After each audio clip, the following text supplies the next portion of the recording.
schedule. They already have 3 losses, so you count them out.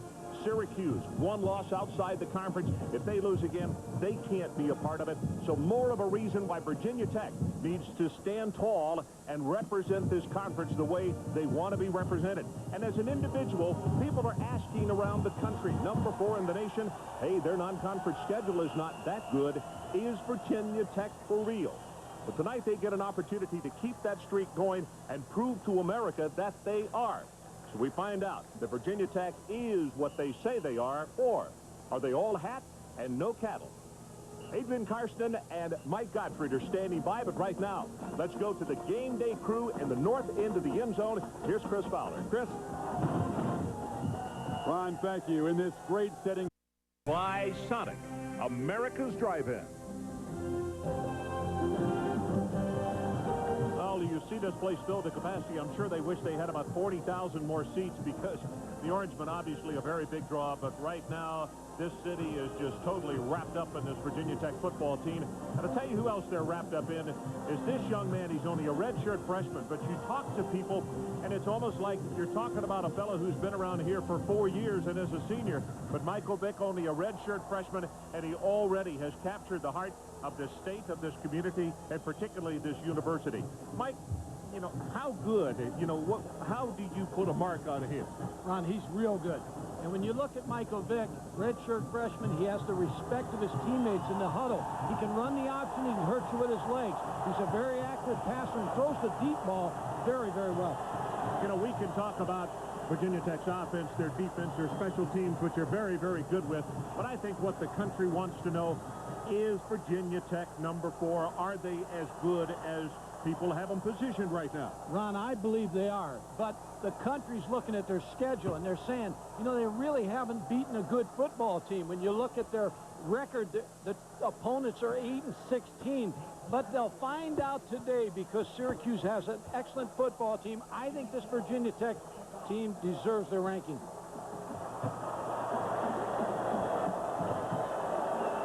Well, we're about to find out. Paul Pasqualoni knows this place has not been very kind to his Syracuse football team, which we'll elaborate more on as the game goes on. For Frank Beamer, 13th season as the head coach here. 82 victories for him, but many people say that this football team this year, far and away, the best one that Coach Beamer has put on the field here in Blacksburg. Jimmy Kibble stands by to kick it off. We have a marvelous evening for football. Line drive kick, and it's going to come out of bounds, and Syracuse will scrimmage from their 35-yard line. And let's check it on the sideline with Adrian Karsten. Adrian? Ron, thank you. Keep your eye on Syracuse. They have a quarterback situation altogether different from that of Vick and Virginia Tech. Monty Williams starts at quarterback for the Orangemen. Will play 2 series. Then Troy Nunes comes in, plays 2 series, and then the rotation begins. Basically, both these young men will take turns running the offense for the Syracuse Orangemen. Now, they both admit they don't like this rotation. They don't think the rest of the personnel does either. But the one advantage here, Ron, is that against a defense as aggressive as Virginia Tech, neither quarterback has to get beat up. Well, that's a good point. First down for the 35, and they go straight ahead with the handoff, and this is going to be Kyle Johnson as they run straight ahead. And let's take a look at the Dell Computer starting lineup. Buddy Williams gets the call tonight at quarterback. D. Brown is the tailback's very banged up. Not sure how long we'll see D tonight. And Kyle Johnson, who just carried the ball. The receiver, Spotwood, obviously the best for Syracuse. Rominski, the tight end, is the one who caught the game winner last year. And with the offensive line, 4 of the 5 are seniors. And it all starts with Banowitz out there on the left side. Not only a senior, is the brains of that offensive unit, and also in the classroom, 4-point student. Straight ahead, D. Brown. Hit, bounces back, takes it across the 35. It's going to be a 3rd down and 9 as we look at the starters for Virginia Tech defensively. Very active group up front. Moore gets all the credit. Engelberger, very, very solid.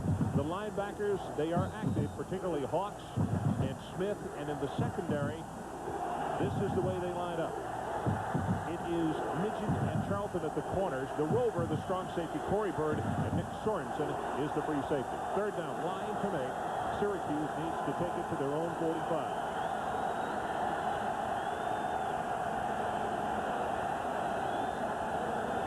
Option play.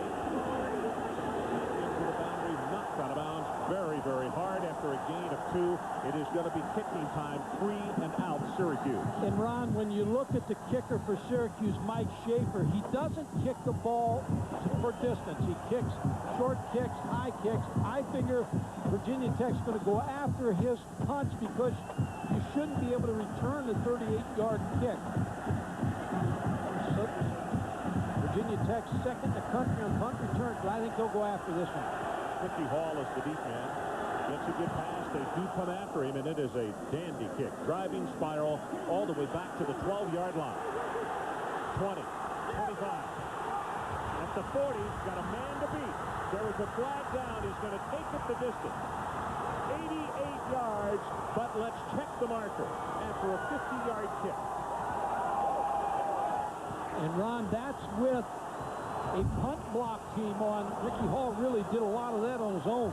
Well, I think he also out-kicked it a little bit, Michael, with a 50-yard boot, don't you?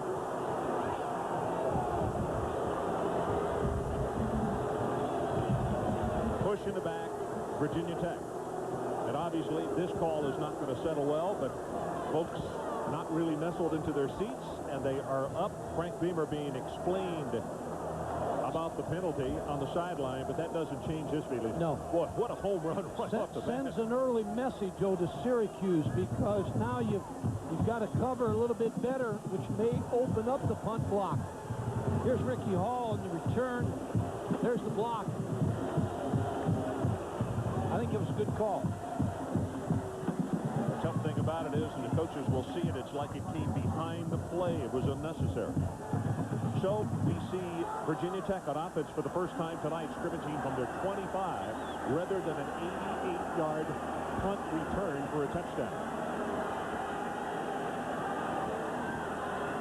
Vick from the shotgun. The left-hander under pressure, going to run out of harm's way. And is going to be knocked out of bounds after a gain of a couple, and it's Clifton Smith who will force him out of bounds at around the 27. Here are the starters for Virginia Tech. We'll get through them quickly. Stiff behind Vick, and also Jarrett Ferguson had the long run in the Carrier Dome last year. Andre Davis is the man they look for, the speed guy, number 88. Up front with the offensive line, the biggest concern, Steve DeMasi is starting at center. He's the number 3 guy. Because of an injury to Keith Short, he's having to go. And if they have problems there, Matt Lair will move over to center from left guard. And Neapolitan will go in to left guard for that offensive front.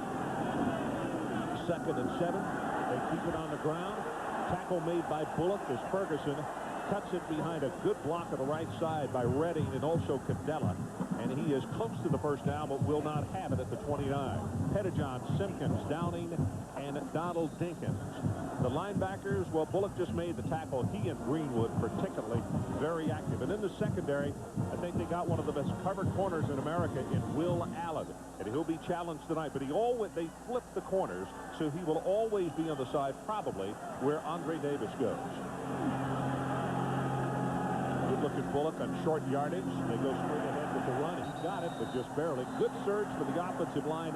Eric Downing is down at the bottom of that pile. And Virginia Tech will move the chains.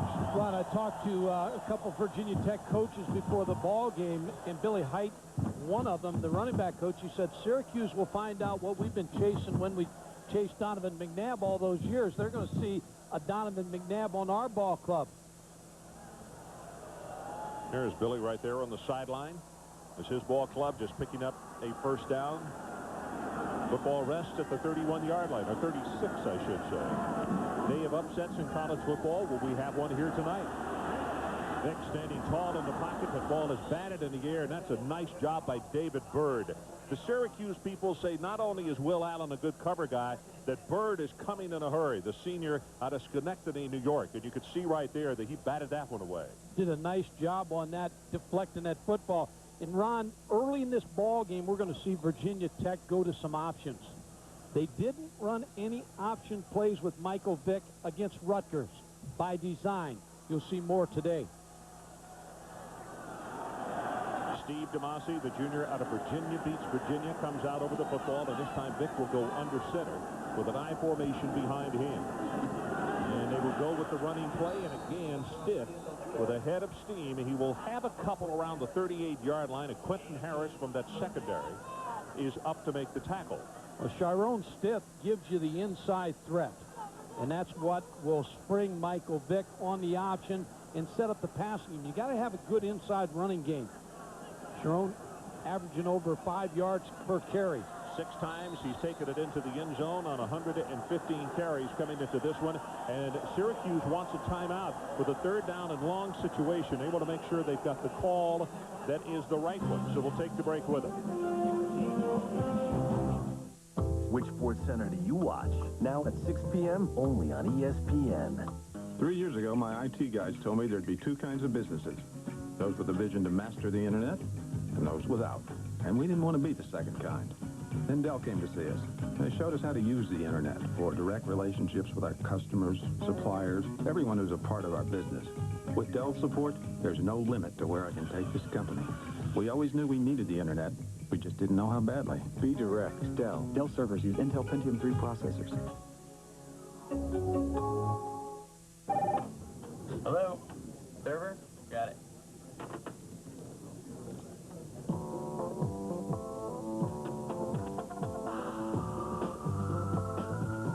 Total participation, and this means everyone, all working to make sure you get the absolute best experience possible.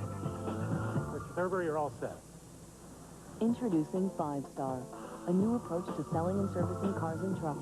It's better. We'll prove it. Only where you see these signs.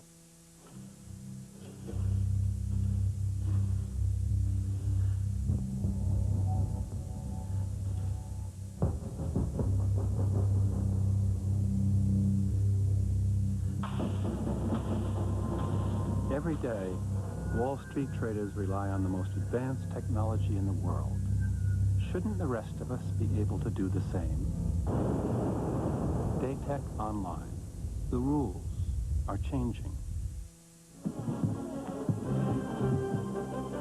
ESPN's presentation of primetime college football is brought to you by Chrysler, engineered to be great cars. And by Dell Computer, pioneering direct internet ideas for your business. Be direct, Dell. Welcome back to Blacksburg, Virginia. Our situation, a 3rd down and about 8.5 yards for the first down for Virginia Tech. And if you just joined us, they had a punt return of 88 yards. It was called back because of a push in the back. They started this drive at their own 25. Right now they need to take it out to the 46 to keep it going. Corners come up to play bump with the receiver. The pass too high over the middle, and he was looking for Ricky Hall, who was running the short crossing route, and it's going to be punting time for Virginia Tech. A good defensive series by Syracuse, setting the tempo a little bit, knocking down passes, tough against the run. Now they get a chance to show their special teams. Jimmy Kibble, who is an excellent punter and does a very good job. I watched him on Thursday working in practice, Mike, that always not necessarily to get that great distance, but to get the height. That's what Frank is looking for good coverage on their special teams. Quentin Spotwood is the deep man, and you want to kick it high to him and not outkick your coverage. Signals for the fair catch, makes it at the 25-yard line. And let's check in with Brian Kenny. Brian? Ron, Purdue and Michigan State, and Drew Brees over 300 yards passing in the first half alone, but picked off here. Leading 35-21, Michigan State already with an 88-yard interception return for a touchdown. Here with the other pickoff, and Eric Morris going all the way back in. He's going in for the touchdown. And right now, Purdue's lead is only 35-28, Ron. What a ball game. That one forced by Brees. And the Spartans are right there. Second offensive series for Syracuse. Problem is sometimes, Ron, they can't throw the clock by running the ball. Quick pass to Woodcock on the near sideline.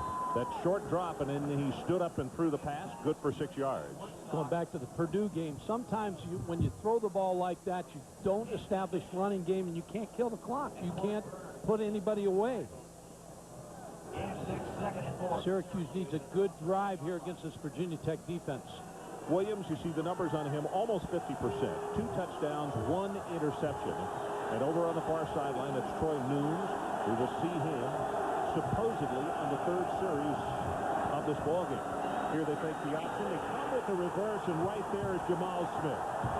One of the things that Virginia Tech under Frank Beard has done such a wonderful job of is defensive defensively, staying at home, and those kind of plays don't work well against them. So when you're good on defense and you're fundamentally strong, Jamel Smith will trail the play. He's going to trail now. He can't let anything get behind him. You can see number 46 makes the tackle on Woodcock. So it's a loss on the play. It's going to be a 3rd down and 11. Lost yardage plays and turnovers. That makes this Virginia Tech defense. Lominski in motion, pressure from the outside. Got a man open deep, but he throws it short and throws it well short. Spotwood had a couple of steps on double coverage downfield. Jamal Smith was putting on pressure on Williams, though. And, Ron, let's see if Virginia Tech goes after this punt again. They went after the first one. Ricky Hall had the great return on his own. Let's see if they come back after Schaefer. Hall is the man who returned it the distance a moment ago, only to have it erased by the penalty. Virginia Tech, excellent on special teams. Annually, one of the best in all of college football.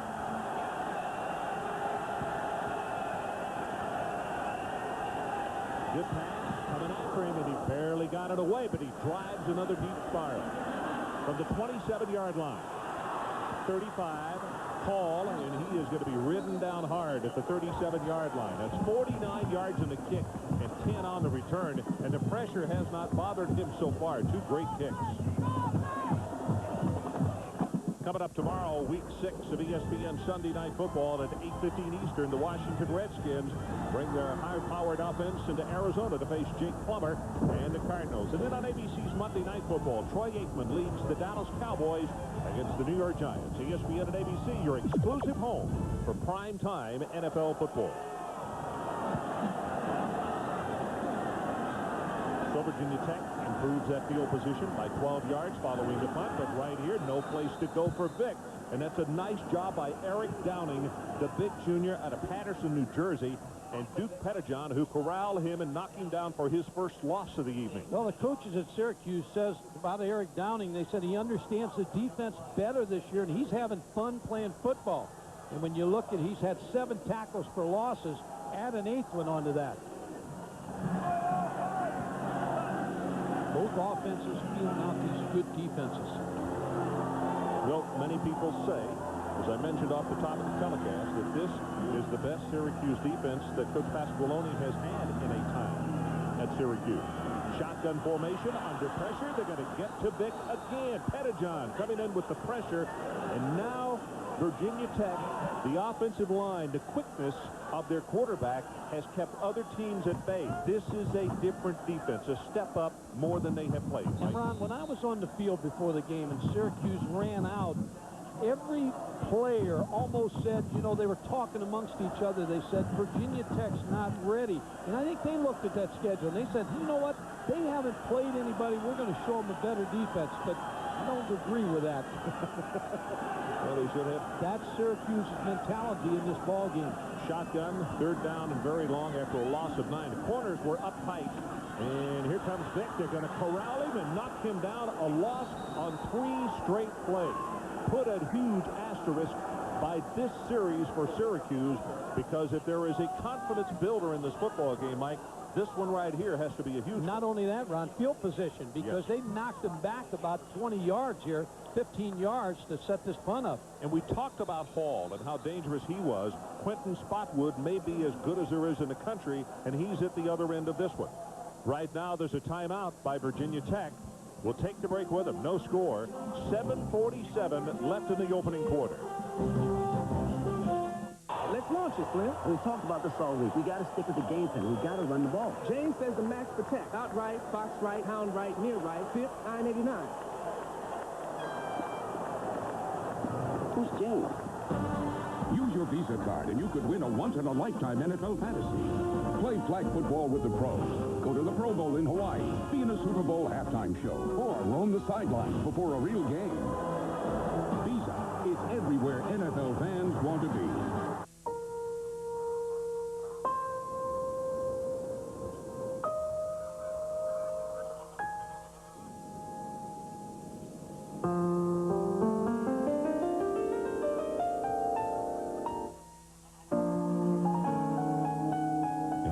Setting the standard for for others to follow. Rising is leading.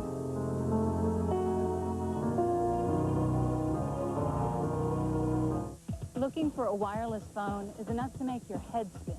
Analog, PCS, calling areas, night minutes, weekend minutes. Then I went to Circuit City. They helped me find a great phone and the perfect rate plan. Circuit City has wireless phones from top brands like Nokia, Ericsson, Motorola, and more, and rate plans to fit every lifestyle. You'll get this Motorola NFL collapsible cooler on wheels free when you buy select Motorola products right now at Circuit City. Keep your eye on Ohio State's Michael Riley. A long one in the dome. Ohio State, Minnesota at noon next Saturday on ESPN. So it is punt time for Virginia Tech, second time tonight. Interesting number on Jimmy Kibble. He has never had a punt blocked. That's why I would figure that Syracuse has a return team on here. Pressure from the outside. Good high coverage kick. Spotwood retreats to the 24. He'll try to return it. Great coverage by the Hokie. Ronyell Whitaker, who took a extra point block for a touchdown last week, is downfield to make the stop, and listen to these numbers: 54 yards and a kick and -4 on the return. Well, Virginia Tech was thinking the same thing. Ron, the last 3 times in here for Syracuse, they've had 142 yards rushing, 13 sacks for their offense, 8 turnovers, and they've been outscored 107-34. So how big would a touchdown be early in this ball game for Syracuse? Well, they got the next quarterback to come in. 2 series gone. Troy Nunes, redshirt freshman, Butler, Pennsylvania. And Muddy Williams will watch from the sideline. You see those linebackers come up tight, quick pass, and he got it away. And the ball is fumbled and picked off in the air. Bird for the touchdown. Anthony Midget caused that fumble.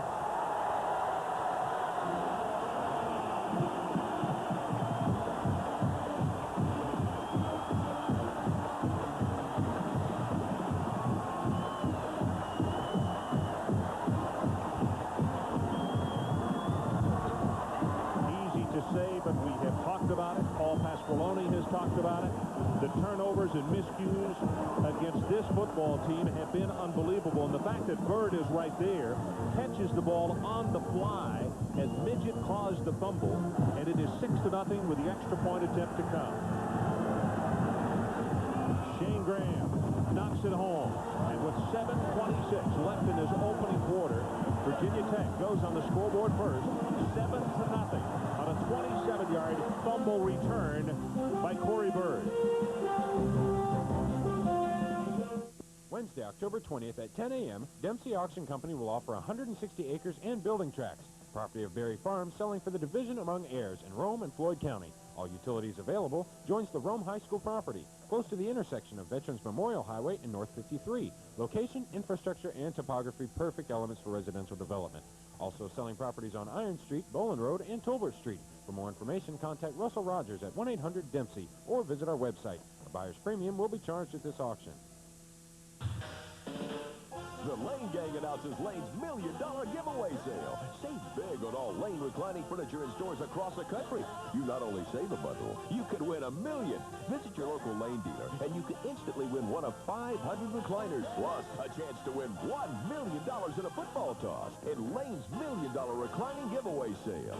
Show me the million.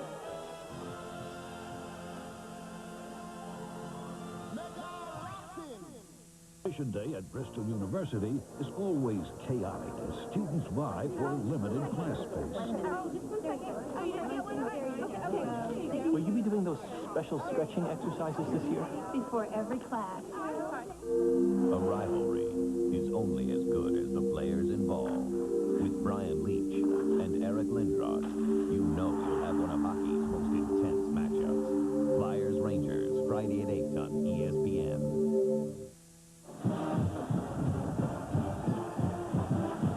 So we're back, and it's Corey Bird. They say unofficially 26 yards on the touchdown. Last year, in this same meeting, Tech special teams and defense were a very big factor in the ballgame. Ricky Hall jumped on to a punt, took it for the touchdown. In fact, we're going to show you that before the night's over. But that's what kept them in the football game at the Carrier Dome last year. It's going to come to Will Allen at the goal line.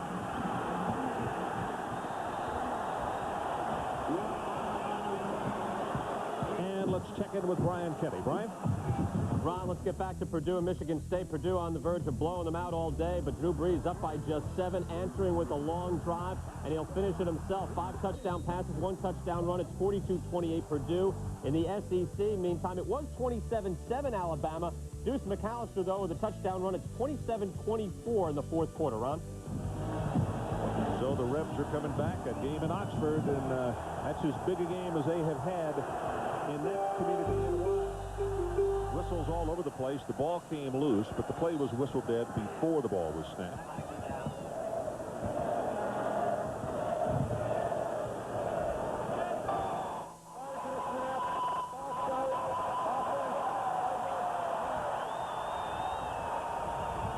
So let's keep count, and let's see how Syracuse maintains their poise if they do.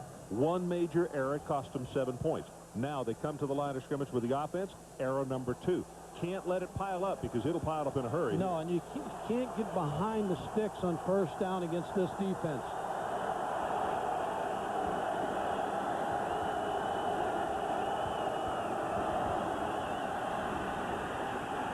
Straight ahead with Kyle Johnson. There's nothing. Maybe a gain of a half yard. Darius Monroe, number 98, a junior from Tallahassee, Florida, down at the bottom of that pile. And we're going to say a second down at about 14.5 to pick up the first down. And Coach Gottfried's comment, very well taken, as you look at beating this defense. Yeah, Ron, you got to big play him. You can't get behind the sticks on first down. Can't have lost yardage plays and no turnovers because this crowd and this team feeds off this defense. Short drop, wants to throw. Still looking, and that ball is tipped at the line of scrimmage. Michael Hawks, I think, tipped it, Ron, number 43, the linebacker. And right now what's happening is this defense is bearing in on this offense. Right here now, they're looking big plays. The crowd's in this ball game. One turnover turned this whole football game around. And now it's like blood in the water of Syracuse's offense. The Sharks are after them. Third down. They got to take this football out to the 27-yard line if they want to keep the drive going. Troy Nunes, the redshirt freshman out of Butler, Pennsylvania, under center. Here comes the pressure from the outside. Flag is down, and this pass going to be overthrown and intercepted at the 33-yard line. Ron, Troy Nunes took a heck of a hit. He was stretched out and took the helmet.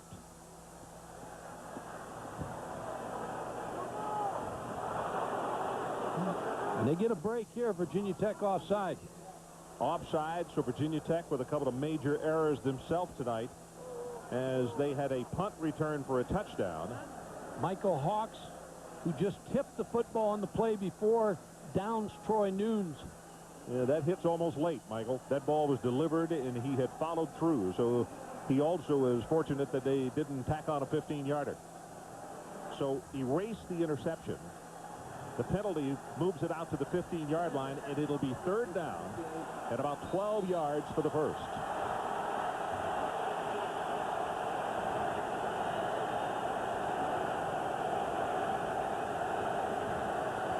7-0 Hokies. Here comes the pressure. They pick it up in the middle, but not on the outside, and they just have to throw it away. Brought the corner, Anthony Midget, number 9. You're going to see a lot of defensive fronts out of Virginia Tech. A lot of pressure, and here they bring Anthony Midget, number 9, on Troy Nunes. He doesn't have time to find a receiver. Schaefer has been an extremely busy guy in this first quarter. Ron, they came close last time. Philip Sumner's, number 8, had a shot at him last time. Paul returned one, 88, but there was a push in the back, and they erased it. You keep an eye on Summers with your glasses, Michael.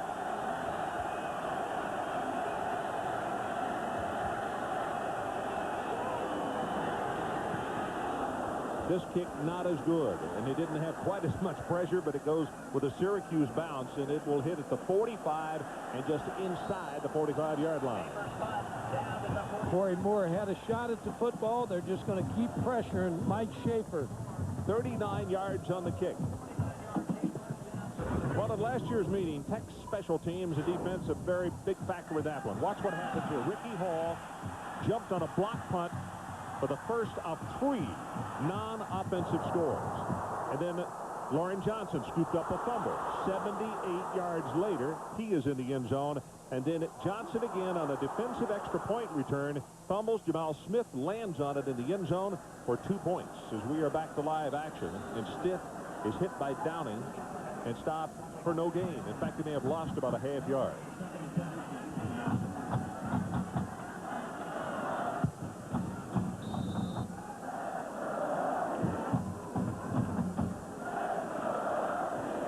Frank Beamer pacing the sideline, knowing that his offense so far has been stopped in this ball game, but to no matter, because Syracuse gave up the fumble, picked off in the air by Bird, and returned 26 yards for the touchdown. That's how we stand. It's 7-0.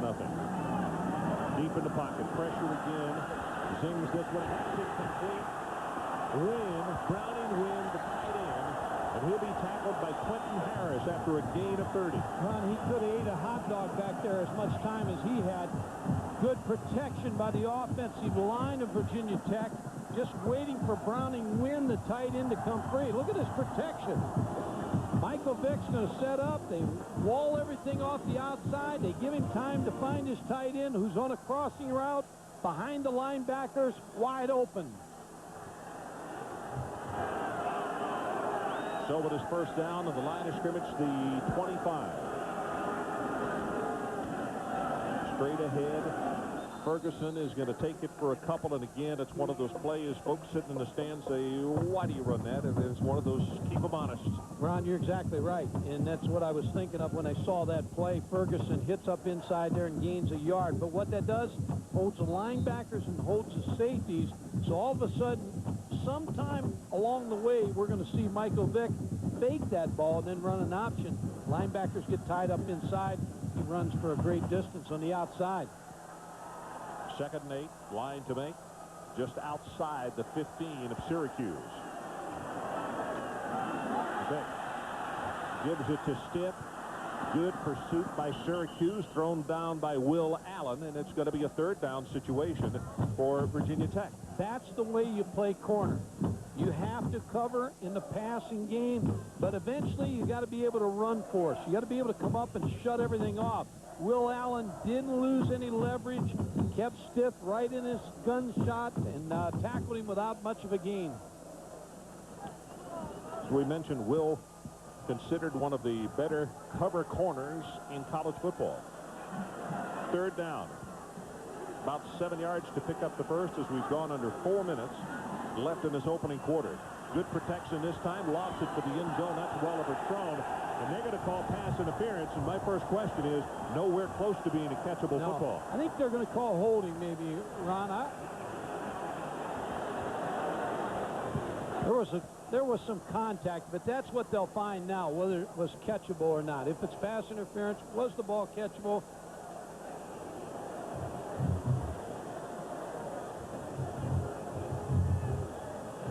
Dennis Hennigan is the referee tonight. Paul Pasqualoni now looks at another situation. Talk about a huge mistake on 3rd down. I think it happened before that, though. Yeah. As he was running down the field, there was a defensive back holding on Emmett Johnson, David Bird maybe. Ron, the interesting thing is this ball game goes on. Steve DeMassi's the starting center tonight. He's the 3rd-team starting center. He's a walk-on. So Frank Beamer, I've been watching his play early in this ball game. They're giving him a lot of help with the guards, though. Josh Redding to the one side, Matt Lair the other side. And I told Frank before the ball game, if things go well, he may be in your office asking for a scholarship. He said if he finishes the game, he said that could happen. First down following the penalty. 12.5 yards away for Virginia Tech. They lead this one 7-0. play. Stiff again. Cuts it back inside. Dropped after a gain of 2. That's Keith Bullock, the very active linebacker for the Syracuse football team. Like we were talking before the ball game, if you're looking for somebody that might play on the next level, in looking at this kid, you might take him, just as you said, on the hook. Oh, he's a great-looking athlete. He is a good-looking. He leads Syracuse out. He's the first guy out the bus, the first guy out the plane, and he'd worry you if you're playing Syracuse.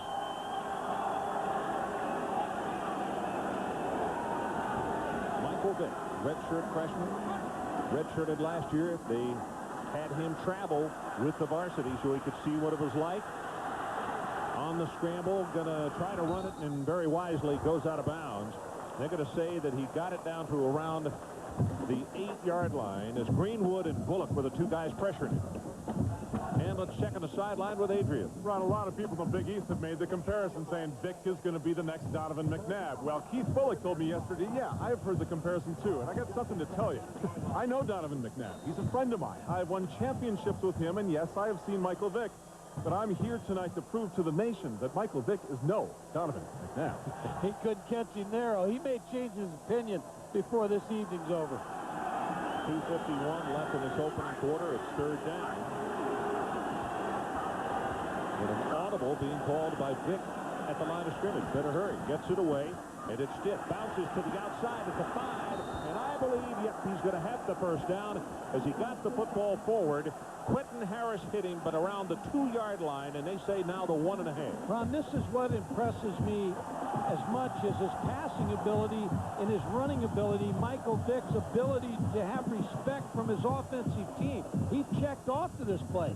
Chiron Stiff gets the first down. It was obviously a good checkoff. So a guy who knows his offense, got the respect of his teammates in the huddle. Stiff now 6 carries, 14 yards, and it's first and goal for the Hokies. Trying to make this a 14-0 ball game in the opening quarter. Touchdown, Virginia Tech, and Stiff.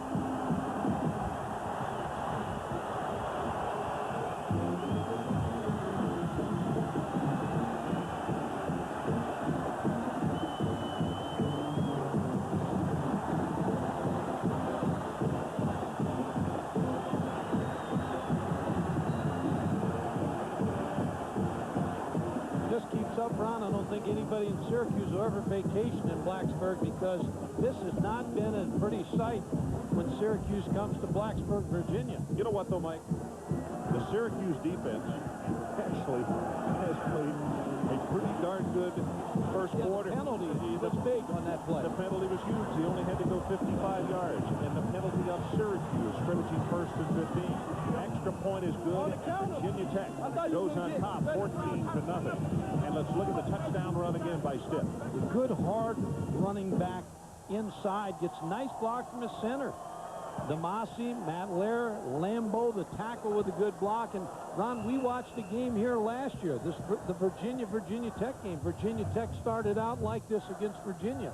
Virginia came back in the second half and blew it open. So, nothing's safe here. That's for sure. Well, our college football lineup later tonight, 8 Eastern on ESPN2, Mountain West action as Utah takes on standout wide receiver Matt Farmer, the 25th-ranked Air Force Falcons. And at 9 on ESPN, an SEC meeting as quarterback Doug Johnson leads 6th-ranked Florida against Auburn. For more, log on to ESPN.com, part of the Go Network, go.com. Well, this is not the way you want to start if you're Paul Pasqualoni. Because all of a sudden, everybody starts looking at each other. They don't say anything, but they, oh, no. We're back in one of these games here that we've done so poorly in the past 3 times in here. Troy Nunes on the sideline just thinking, I throw a complete pass. Ball is knocked into the air. And another defensive back is right here to pick it off in midair to go 26 yards for a touchdown. And that started the problems for Syracuse. Then a procedure penalty. They scrimmaged first and 15, couldn't get it out. And the punt only 39 yards. And they took it 55 and 8 plays to score. This is Woodcock. 35, and he's still free. And that will be very good field position for Syracuse to start following a 46-yard return. Butler on the special teams. Yeah, Pat Woodcock with a good return. Syracuse is good in the special teams area. There's a lot of colleges that will visit Paul Pasqualoni's staff to go over different things in special teams. Pat Woodcock has set them up in good field position. Well, it looks like Williams has come back in, and so that one play counted for a series. This is the 5th series of the ball game, so Coach Pasqualoni sticking with his plan that he's used earlier. This is the best field position for Syracuse to start this evening at their own 46. Williams with the option. And the pitch goes back to Brown, and he'll take it into the short side of the field for a couple. Michael Hawks makes the tackle, and let's check with the studio again. All right, Ron, let's get back to the Big Ten. Michigan State and Purdue. Spartans driving down 2 touchdowns. Still Burke up in the air, but no, picked off. Looking for Black Burris. Adrian Beasley intercepts it for Purdue. Gets some yardage on the way back. It's 42-28, Boilermakers. Ron? They just keep beating each other in that conference. A lot of points being scored. A lot of points being scored. Munro comes in at tailback. And there's 9 guys that you got to count for. So close to the football for Virginia Tech's defense. Got to throw. Option. And Williams is going to take it to the 46. D. Brown, who was a high school quarterback, and they said when we talked with them on the phone earlier this week that they might use him in situations. Wound up being the ball carrier, so he takes it to the 46 and within 2 yards of the first down. And he's the leading rusher. He's averaging over 5.6 yards per carry. Syracuse trying to pick up their initial first down of the night.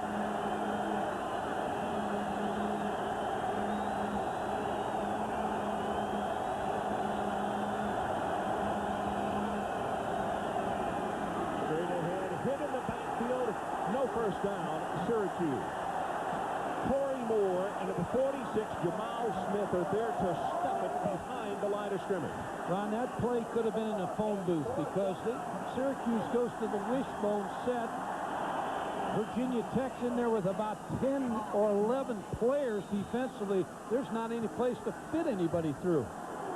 Corey Moore with a good push makes the play on D. Brown. Well, Jamal Smith also is the one who stood up the blocker, and there was no place for that one to go. 4th punt of the night for Syracuse.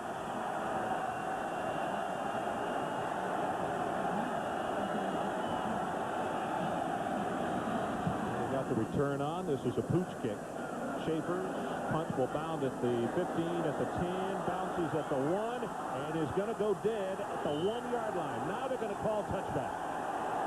Never controlled it.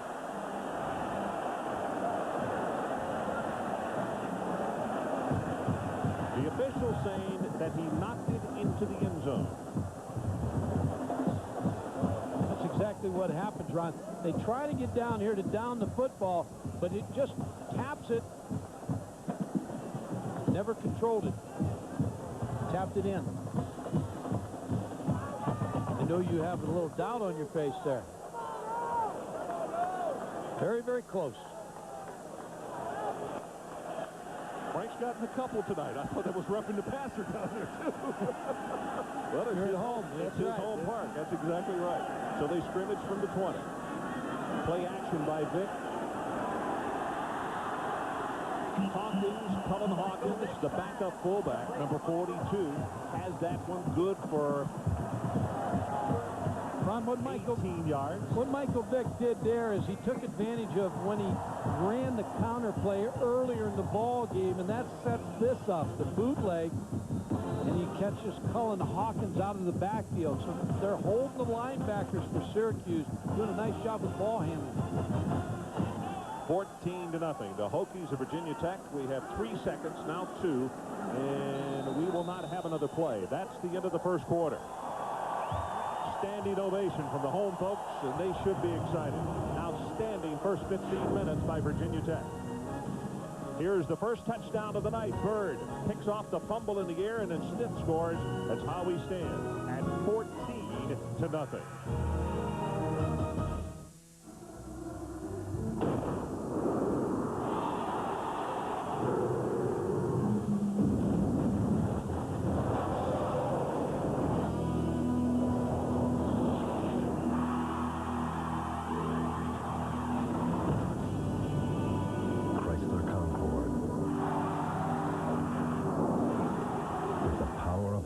Crocodile V6 and the agility of a four-wheel independent suspension.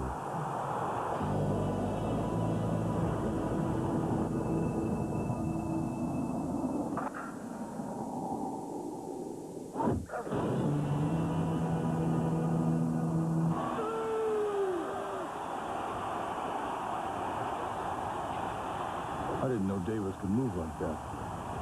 I told him to think of himself as something powerful and agile. Wonder what he was thinking. I'm from AXA Advisors. AXA Advisors. Yes. That's a new name.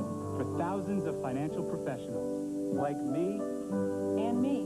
we help people take the long view, achieve goals like college tuition, A secure retirement. a better life, It's all based on a relationship, a long-term relationship, and soon, very soon, we can start working. together.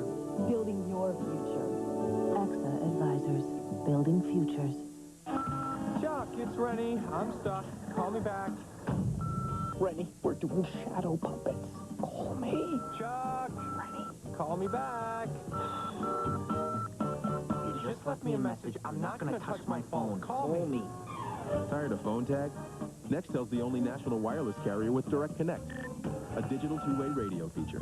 Nextel, how business gets done. Now through October 31st, save $100 on our newest phones. Tonight, we had the perfect meal for us. The Olive Garden's never-ending pasta bowl. You pick any of their special pastas, and you get all the free refills you want, plus all the salad and breadsticks for $6.95. Good thing I was born hungry. The Olive Garden. When you're here, you're family. One name. Name's Bond. James Bond. One number. No equal. A martini shaken, not stirred. The James Bond 007 collection. Own them all on VHS and special edition DVD. 14-0 as we start the second quarter. And some numbers for Syracuse that I'm sure are discouraging to Paul Pasqualoni. In the first quarter, they had 8 carries for a total of 2 yards. Yeah, you got to be able to run the ball to keep this defense honest. Ready for play.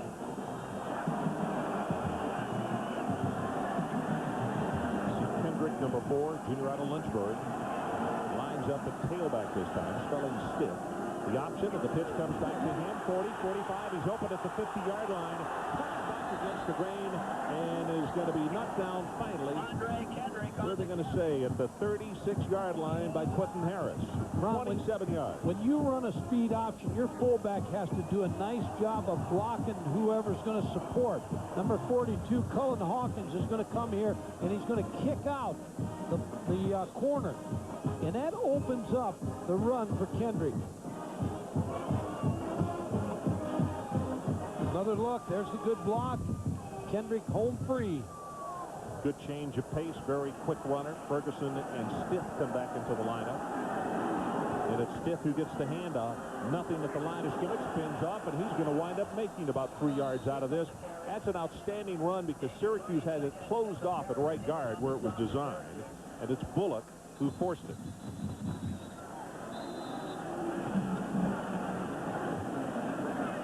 Syracuse with a player shaken up, and it looks like Quentin Harris, the free safety, sophomore.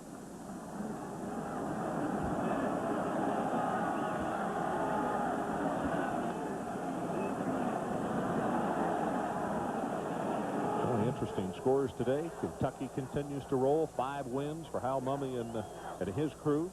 How about Notre Dame? What a comeback. They'll catch him when they get down to Tennessee. There's the injury. It looked like his bottom of the pile. Yeah, his own teammate. Looked as though that maybe Willie Ford may have caught him with either his cleats or a knee. Clinton is really doubled over here as the Virginia Tech offense is out of the huddle into the line of scrimmage, but it's going to take a few more counts for him to get to the sideline. First quarter's been good for Virginia Tech. They jumped on their opponents 134-34. I looked at that number and they jump right on you, and they get a lead, and they force it allows that defense to. Yeah, they force you to play to them.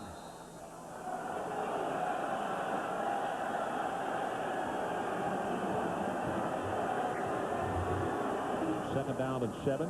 Flea flicker. Back to Vick. Still looking for somebody to go to and throws it complete inside the 10-yard line. Nice comeback by Andre Davis. Ron, I watched this play from the start. Andre Davis just ran by. He's a sprinter on the Virginia Tech track team, and he can run. He just runs by the corner. But Michael Vick couldn't control the football. But a great job by coming back. As you said, Andre Davis didn't buy a ticket. Watch him run right by the corner. Will Allen. Now he's open. He's behind him. Now he doesn't quit. He doesn't quit on the play. Comes back and catches the ball by Michael Vick. Smart play. Good for 23 yards. It is 1st and goal.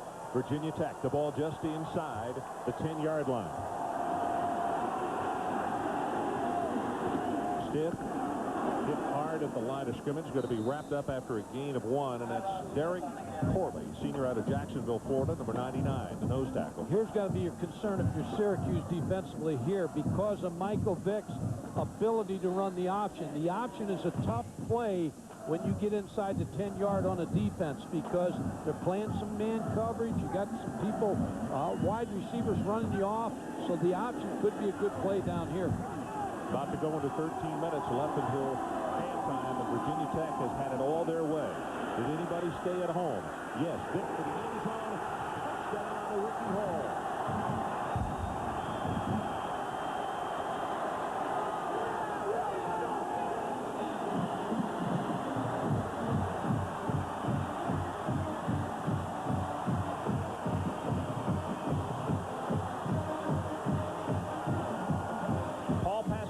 Has to be wondering.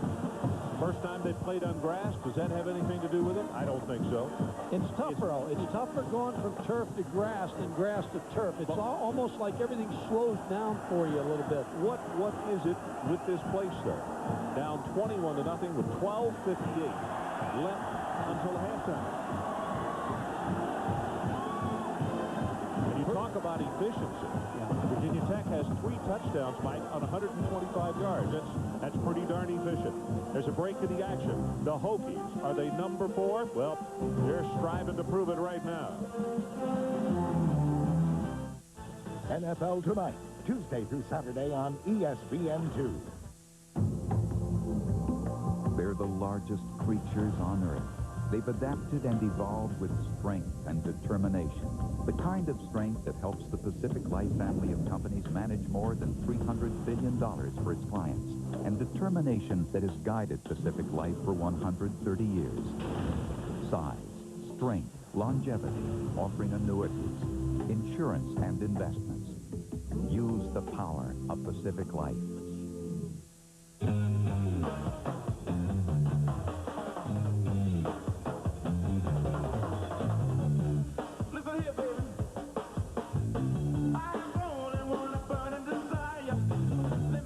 Next to you on fire.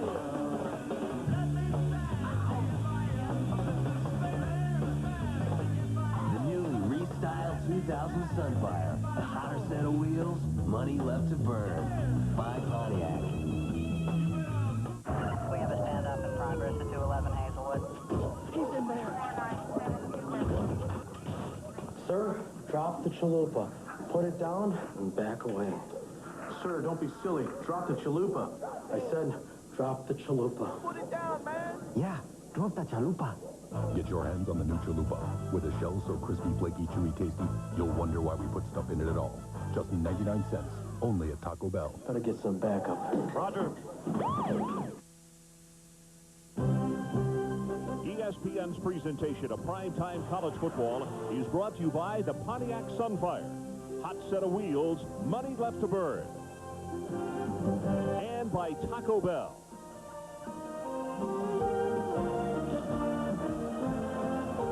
Now the President's house here on campus. It's been a busy place, and I'm sure that dwelling has as well. Huge weekend. It is homecoming. Capacity crowd. Game day here this morning. Good heavens, they had, what, between 15 and 20,000 people that got up early to come out for that. And they're here tonight cheering just as loudly as they did this morning. 2 yards deep in the end zone, Will Allen. Shy of the 15-yard line. Derek Canella. And guess who he is the son of? Michael? New Paleto's son. Downfield of the special teams. Ron, the tough thing is when you have good special teams, you make the opponent start inside the 20-yard line, inside the 15, 14-yard line. That's an extra first down that they have to get on a drive against this defense. So again, and there's Lou with a big smile on his face as he watched his son on the special teams making the tackle for Virginia Tech. Poor field position again for Syracuse. Noon's back in the ball game at quarterback. Option play. Mungo turns the corner, 25, and still running.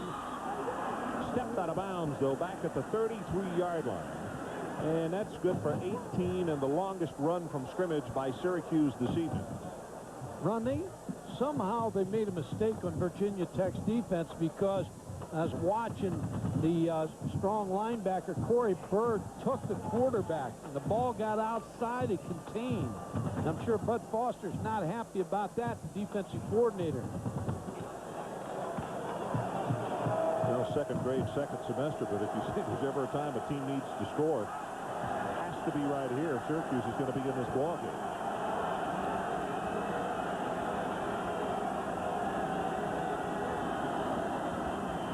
Monroe, left side, full ahead of steam is Jamal Smith. Will put a headgear on him. It's a gain of 5, though, and out to around the 38-yard line.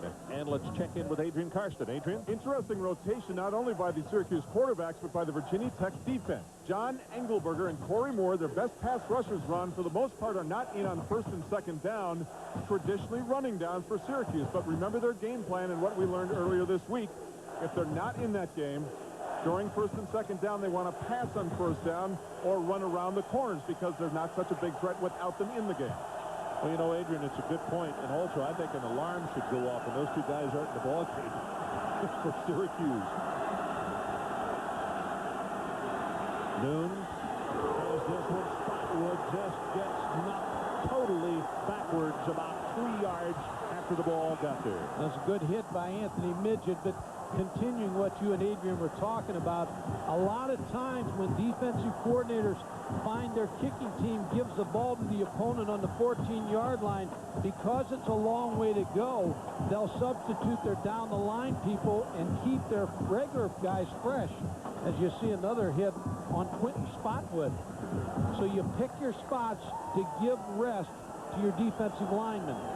Syracuse is 0 of 4 on third down conversions. They need to take this one to the 42.5-yard line to keep things going.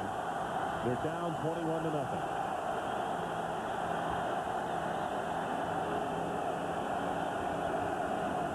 Woodcock in motion.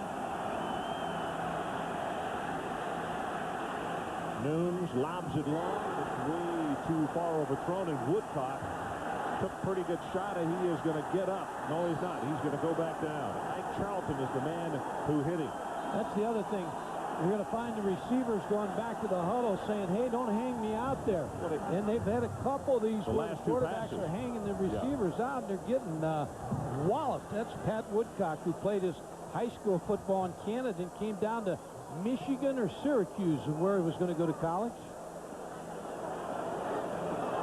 Nunes trying under pressure, hangs the ball up, and Ike Charlton just finishes off Pat Woodcock. And boy, he's exposed in an upper high of the high rib cage just underneath that right shoulder blade is where he got the shoulder pads. Okay, if you're wearing a white jersey here, you're going to get hit. This defense, special teams, and now a very good offense. Ron, I'm impressed with this Virginia Tech football team. They got speed. Speed in every area, special teams, defense, and offense. So let's take a commercial break. 11:41 remaining until halftime. It's been all Hokies. 21-0 they lead. State Farm presents Rules of the Game. We're talking about showboating. In this play, a scoring player dives into the end zone with no challenge from a defender. Is this legal? You just discovered that your new set of wheels has no set of wheels. Worse yet, you've got cut-rate car insurance. So there's no State Farm agent to help with your claim. Maybe next time you'll go with a State Farm agent. So you won't have to go it alone. We're talking about showboating. In this play, the scoring player dives into the end zone with no challenge from a defender. This is a 15-yard penalty to be assessed on the PAT. Rules of the Game has been brought to you by State Farm. Like a good neighbor, State Farm is there. The world can be a pretty tough place. Now there's one exciting car designed to take it. Grand Am. With solid form design. It's the most solid Grand Am ever built. Grand Am. Excitement well built by Pontiac. Will Papa Bowden give Tommy a spanking? It's a family affair that could make Thanksgiving dinner a little tense. Florida State, Clemson at 7 next Saturday on ESPN. I'm glad to see that Pat Woodcock is up and okay in the sideline. He took a pretty good shot coming across that middle by Charlton. Punting time for Syracuse. Schaefer with his 5th punt of the first half. They're going to come after him again.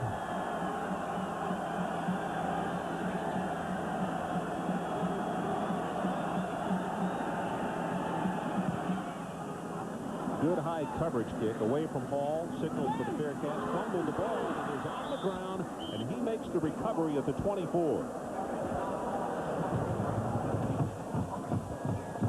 Well, coming up next Saturday on ESPN College Game Day at 11 a.m. Eastern Time.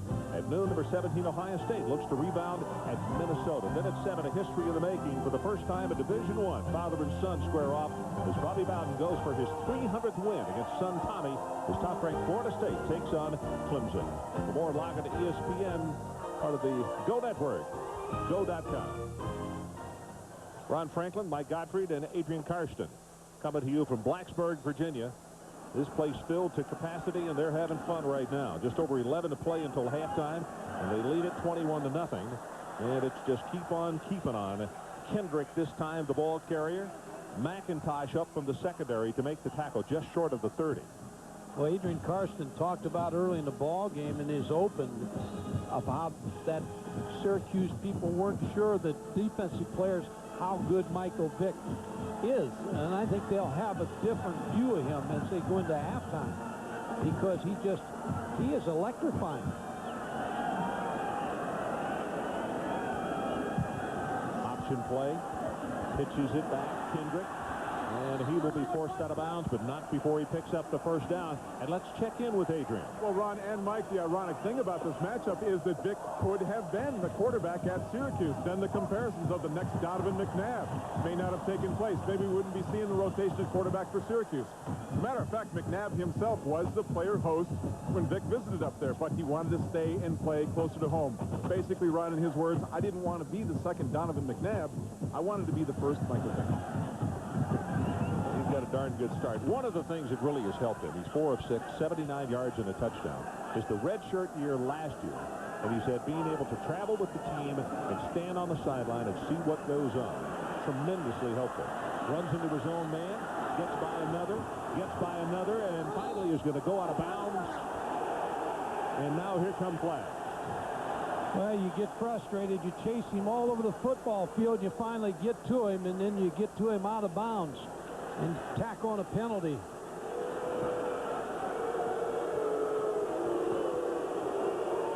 Michael Vick and Adrian's talking about comparisons to Donovan McNabb. In this league, when you talk to coaches, Don Nalen, I saw something he wrote, you know, you'd be glad when Donovan McNabb leaves, and then all of a sudden you see a Michael Vick.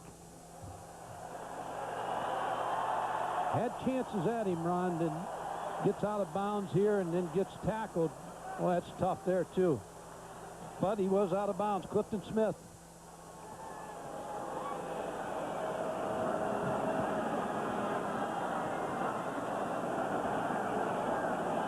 penalties have hurt Syracuse. Just keeping drives alive for Virginia Tech. Total yards, there you see it, 139. Syracuse at 38 with 10:40 left until halftime. Kendrick again, he running back into the short side of the field. And it's going to be Harris who will shove him out of bounds. Obviously, Quentin injured last series, but is well enough to be back on the field. Well, what Adrian Karsten was talking about, the comparison to Donovan McNabb, same type of player. We just saw this play a second ago. Michael Vick was trapped against Syracuse and got outside. Same thing Donovan McNabb does. Michael Vick back to pass, shows you the same kind of scrambling ability. Hurts you a lot of different ways. The arm, Donovan McNabb was an excellent deep thrower. Michael Vick just seems to do it with little effort. Timeout is called by Virginia Tech. We'll take it with them. 21-0, they lead. We'll go away for a moment. I pledge that one of our emergency care physicians will be at your side as soon as possible. That every child will receive the quickest, most compassionate care. That we will treat every emergency, major or minor, with the same degree of superior attention and care.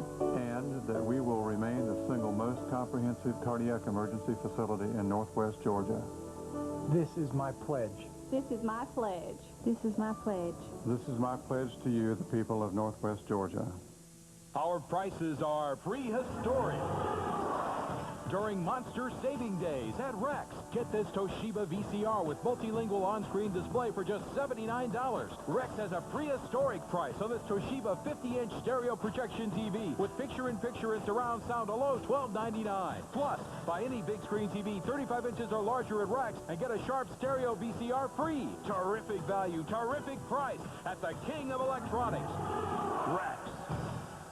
Sports Center meal starts at 9:53 a.m. But the Did You Know as my appetizer for the 10 o'clock show, which is my main course. And for dessert, I don't know, the ice cream with the cookie dough is pretty good.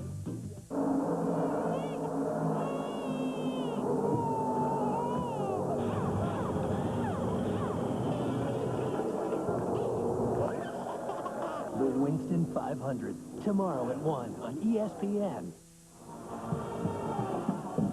So we're back to a jam-packed Lane Stadium in Blacksburg, Virginia. They started this party, this celebration, many hours before the kickoff.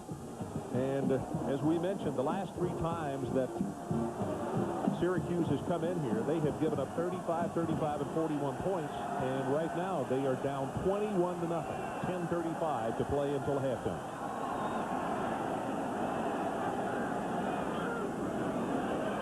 Deep in the pocket, here comes a blitz, and he's going to be sacked back at the 43-yard line. And it's Clifton Smith who came a very long way. And a nice job of coverage in the secondary, and that's the reason he couldn't unload it. Yeah, Clifton Smith shows a lot of speed catching Michael Vick. They also brought Keith Bullock on the top side, too. Trying to heat up Michael Vick a little bit more. Pressuring. Cool as a cucumber. Doesn't look like he gets rough. 21 points has to help him, oh. No question. But he did say in the interview we did yesterday, Mike, I go back to the point. He said the red shirt year and being on the sideline to watch what happened made such a difference for him. He hangs it over the middle, has it complete, and that's Carter. And that is going to be enough for the first down at the 36. McIntosh in the tackle. And he just seems to do it so easy. A little flick of the wrist.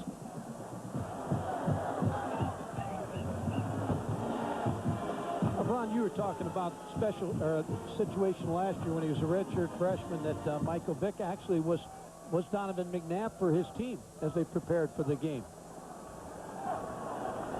Yeah, that's right. In fact, the defensive player said, ironically, last year he was Donovan, and he said that we saw many similarities. In fact, in some ways, we thought he did a little bit better than Donovan McNabb did. But anyway, it was a good picture for the defense, and they talked about that this week. Just short of the first down. Missed it by inches. Here's what I was talking about. He just looks like he's got such strong wrists as he delivers the football. Stands up tight, upright, flick of the wrist. Derek Carter's the tight end that catches the football. And he got injured on that play because he came to the sideline. So we'll keep an eye on him. Browning Wynn, a sophomore from Jonesville, Virginia, will replace him at tight end. Michael Vick's 212 pounds, so you think quarterback sneak here, maybe. Fourth down and inches, takes it straight forward, and he'll have the first down at the 35 behind the blocking of Steve DeMasi. The number 3 center who was a walk-on but starting because of injuries, and he has done a very good job in this game so far. You don't think he's excited? Made that phone call this week saying, I'm starting. All my friends get to the game.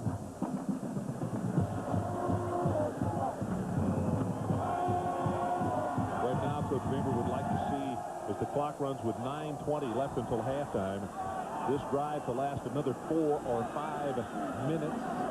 Take time off the clock and get it in the end zone again. But here comes the option play. Has 5, has 10, and he's loose. Vick down the sideline at the 10, knocked out of bounds. It'll be first and goal. McIntosh got to him, and a flag is down back at the 15. I think Andre Davis is going to get called for holding. His left arm, he was stalk blocking, but I think his left hand slipped on the defensive back, and he's going to get called for holding.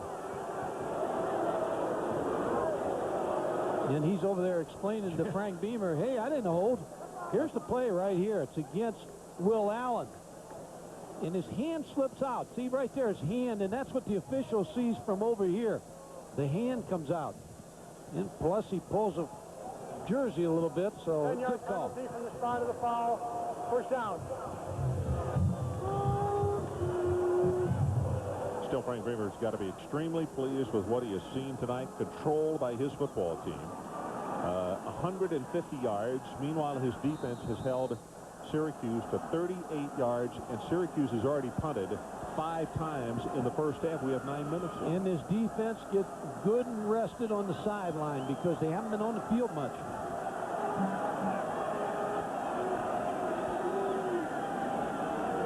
Eighth play of this drive. Stiff bounces it outside. It gets around the linebacker. Going to be knocked out of bounds by Clifton Smith, who has had a very good ball game. He's a freshman. We've got him for 6 tackles. Sideline to sideline for Clifton Smith. He has been impressive. He's playing hard as this defense, you know, they get to the breaking point here. Another touchdown. This defense needs a turnover. Conversely, you talk about the rest that Virginia Tech is getting. Their defense is getting the breather. The Syracuse offense is not spent very much time on the field, so their defense may be getting a little worn in this first half. Option play again. They play it differently with the defense, and it doesn't matter. He's still there. They had somebody to take the quarterback immediately, and he still is going to wind up with a gain of about 8 yards in the play. Ron Keith Bullock made the statement, he's no Donovan McNabb. Watch number 33 right here. He just disappears. He's got him right here. All of a sudden, gone. Let's say Keith's going to have a better feeling about Michael Vick. Keith Bullock is a very good linebacker. Second down at about 2.5. Stiff with the pitch back. Turns it upfield inside the 10. It'll be first and goal. Virginia Tech. McIntosh tripped him up. That's what I like about Chiron Smith. 3 years he waited to be the #1 tailback as a freshman. He started against Akron with some injuries. 97 he redshirted. 98 he became the second tailback. He runs up in there hard.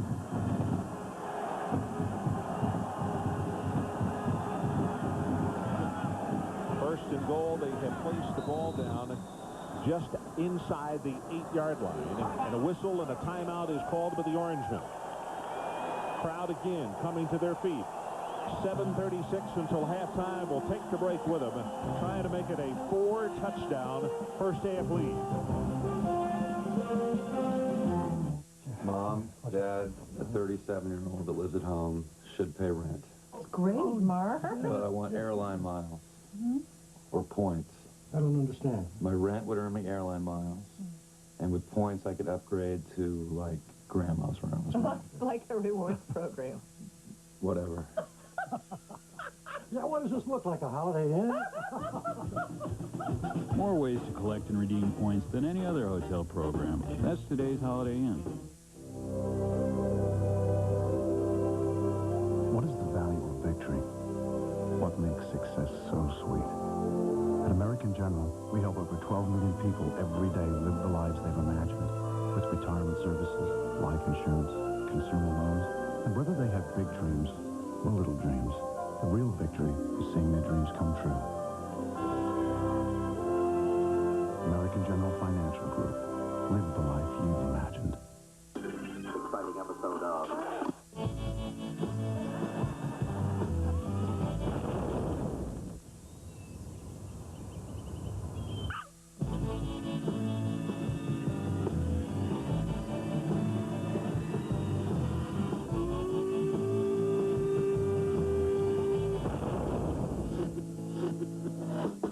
Welcome to the age of Vega. Sony Vega, part of the Sony home entertainment universe. Part of the bands here at Virginia Tech.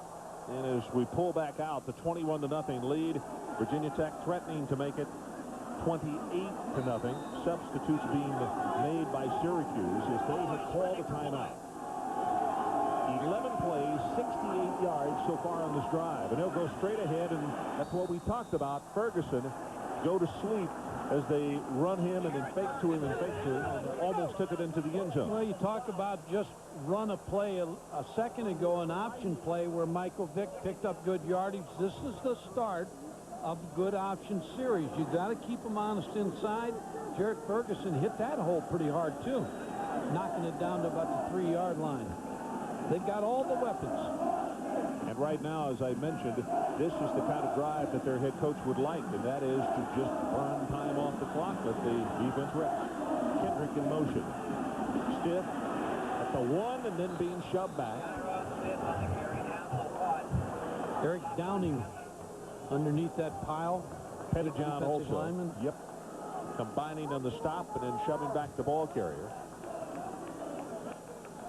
Big question I had coming in this ball game, whether Syracuse offense could move the football. And the answer is no right now. Because this is a good Syracuse defense, but you can't be on the field that long. Lucky Williams looking on from the sideline and knows that they've got a really high hill to climb in this one. 14th play of the drive, stiff over the top. Touchdown, Virginia Tech. 27-0.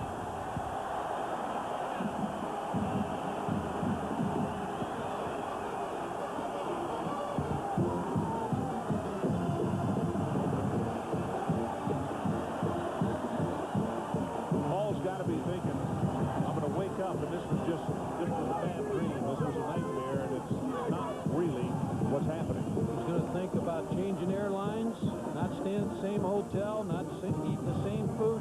Something's wrong. Well, the last 3 meetings, Virginia Tech has outscored them 14-4 in touchdowns as the kick is up and it's good. They have had 13 sacks to only 3 by Syracuse. Syracuse has had 8 turnovers to only 1 by the men from Blacksburg. And it goes on, and then you add up what's happening tonight. And let's check in with Adrian Harrison. Adrian? Ron, ironically, had Sharon Stith, when he was a freshman at Western Branch High School here in Virginia, read the list of players who were cut his freshman year on a Friday afternoon, he may have never been playing on this football field, never made the score 28-0. Problem is, Ron, he didn't have a car. He had no way to get to the locker room, find out he was cut. So he shows up for practice on Monday. All of a sudden, shows up for special teams. The coach said, "Who is that? I thought we cut this kid." A couple of runbacks and said, you know, maybe we were too hasty in our decision. So the fact that he had no transportation, little communication with the coaches, found him a starting spot on the special teams, starting spot on the Western Branch High School, and a starting spot here now in the backfield for Virginia Tech. That's the key, Adrian. Just perseverance. That's right, perseverance. Don't take no for an answer. So Vic, you see why in the open we talked about that he is just the belle of the ball here in this part of Virginia with the alumni of this school, with the students on campus, and to think he is still a redshirt freshman. Ron, He appears to do for Virginia Tech what Donovan McNabb did his entire career for Syracuse. Except here for Donovan. Except here. Kibble with the kick. From the 5, it's Will Allen. Breaks it open for a moment, out over the 30. And at the 33-yard line will be stopped by Sean Witten. Well, yesterday we asked Michael what he thought of the comparison to McNabb. Yeah, that's a great compliment. You know, I think our running ability to escape defenders, things like that, you know, escape the rush, you know, and make big plays, you know, when things break down. I think that's our similarity. I felt that here I can come here and make a name for myself, you know, not playing in the shadows of somebody else, you know, not being called the next Donovan McNabb or the next whoever, just Michael Vick, somebody who's going to make a name for himself at Virginia Tech, and that's what I feel I had the opportunity to do here. Williams goes on top. This one well overthrown, and as you can see, Woodcock covered extremely well by Anthony Midget. 2nd and 10. Anthony Midget on the coverage. Numbers on Vick tonight, almost 100 yards. 5 of 7, 1 touchdown.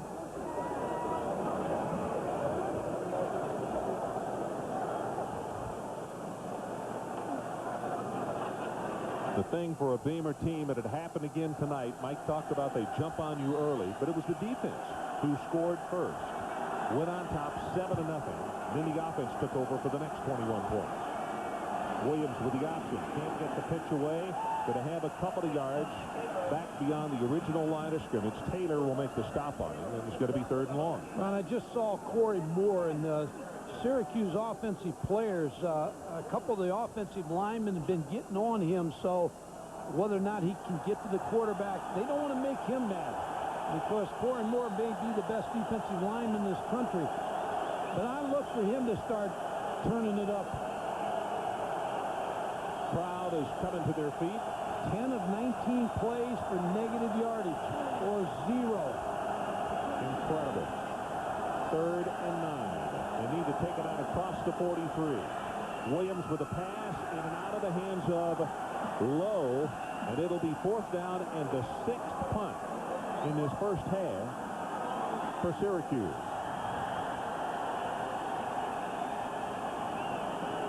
And they continue to pressure on Corey Moore. Just talking about him a little bit ago, he is really rushing the passer. Schaefer's kick very high. Takes it away from Hall. Now takes a huge Syracuse bounce. Going to go down inside the 20 and will roll dead at the 16-yard line. Well, coming up tomorrow on ESPN2, the Major League Soccer playoffs get underway as the Tampa Bay Mutiny take on forward Stern John and the Columbus Crew. Tampa Bay comes into the match having won the season series 3-1. Coverage begins 3 o'clock Eastern live from Columbus Crew Stadium. For more, log on to ESPN.com, part of the Go Network, go.com. Ron, they have a beautiful stadium on Route 71 there in Columbus. They put it up, seemed like in 3 days. It's a beautiful stadium. Stern John, the star. Here's the pitch. Stiff, nothing outside. He's going to cut it back into the middle, and Clifton Smith. Boy, we have mentioned his name a number of times in the first half. 6'2", 250 pounds. Going to be a gain of about 5, and now it is becoming a situation of every time of the snap on a running play that Virginia Tech, with the surge of the offensive line, is getting close to 5 yards per try. Ron, when we did the open, the big question was, how good is Virginia Tech? I think they've answered in this first half that they're very deserving of their high ranking. Stiff off the right side. It wiggles his way close to a first down, but they're going to stop him about a half-yard short. Bullock and McIntosh combining. Because they have everything that you need in a football team. They got a great quarterback under center. They got a speed receiver in Andre Davis. They got a control receiver in Ricky Hall. They got a good offensive line. They got a great running back in Chiron Stiff. They got excellent defense, pass rusher in Corey Moore, and they play great special teams. They have it all, and they got a schedule to match. They got every tough game here at home. 3rd and 1. Ferguson takes it straight ahead. That'll be good for the first down. And again, the chains will move. The clock will continue to run at 3:32 left until halftime.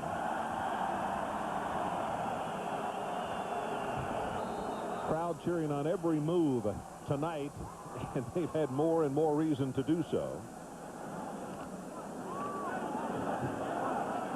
This defense from Syracuse just has to feel like they haven't had a chance to breathe. Well, it seems to have happened very quickly to them. Counterplay, Stiff bounces it outside, being tripped up as he heads out of bounds. David Bird is out there. Not the same team every week, though, Ron. You get an injury here or there, and that changes everything. But the table is set for Virginia Tech. It's set. Now, whether they eat or not remains to be seen. But this guy, number 7, a lot of defensive coordinators this Big East are going to get sick. Stiff trying to defend him. 16 carries, 44 yards. He has scored twice tonight.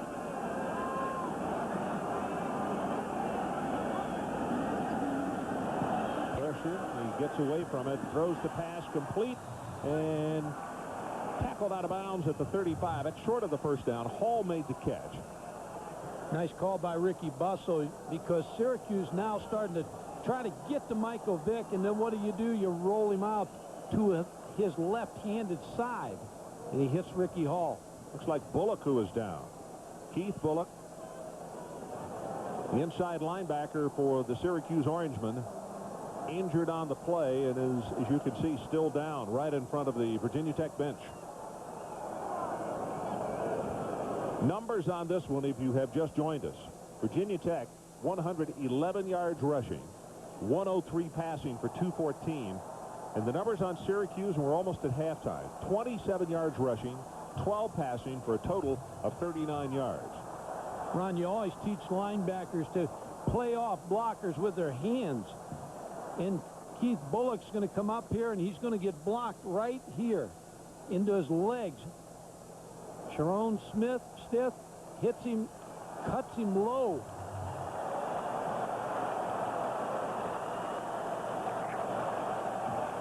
That's the thing you like about Stiff. Catches the ball, runs with the football, and blocks. Here he's blocking an All-American linebacker.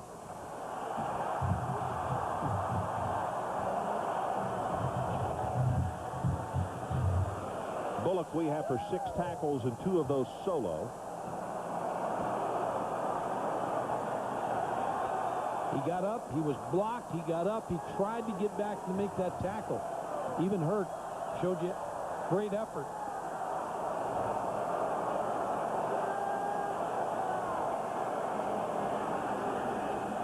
Third down and 2. They need to take it out across the 37.5-yard line. And here comes the option play, and he's going to be hit behind the line of scrimmage. Gets away from the first, but will not get away from the second tackler, Pettijohn. Third time that they have sacked him tonight. And Rodney Wells got the first hit. Duke Pettijohn takes him down.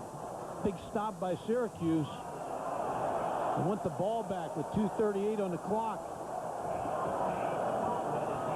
Well, we haven't seen much of Nunes. Well, almost one series is all. Well, he had the interception that counted for 1. Third punt as Kibble waits for the snap back at the 11-yard line. They came after him. This is a wonderful kick. High spiral. Spotwood falls down at the 24-yard line. And let's check in with Brian Ketty in the studio. All right, Ron, coming up on our Buick halftime report, we'll check in with Drew Brees and Purdue, taking on a Michigan State defense that shut down Michigan just a week ago. Alabama trying to follow up off an off week, and before that, of course, had the upset win over Florida. And Mount Union, could the Purple Raiders set an NCAA record for consecutive wins? That's coming up. Rod Gilmore will join me then. Well, those kids deserve a lot of credit. I don't care what division you play on. When you win 48 games in a row, and some great stories on them this week. And Larry Karras, the coach, Alliance, Ohio, they're happy in Alliance. Nunes is the quarterback again as they scrimmage for the 25. Screen pass and hit behind the line of scrimmage, and that's Michael Hawks. who's there to spoil the whole thing. D. Brown, as soon as he caught it, he was there all over it. Corey Moore put the pressure on Troy Nunes. Michael Hawks knew he had a little small window to get inside that blocker, and he did to make the tackle.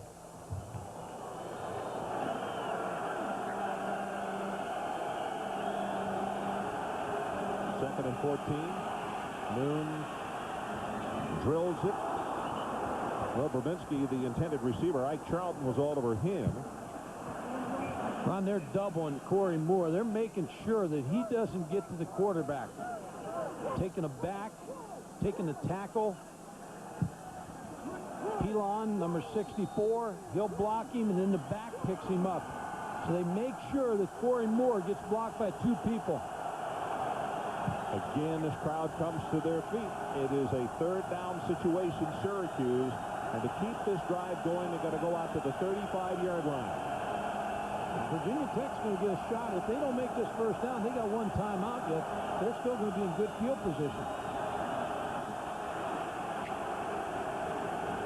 Nunes throws back across the field, and it's picked off. The no-no of no-nos. Can't do that. Throw across your body all the way across field, and Sorensen will make the pickoff. And I'll tell you, he has set the table for this to be a 35-0 game at halftime. And Nunes is hurt, Ron. He threw across his body. Carl Bradley was on a twist with Corey Moore. Corey Moore went inside. Carl Bradley came outside. He chased down Troy Nunes, forced the throw. He threw across his body. Big mistake in the interception.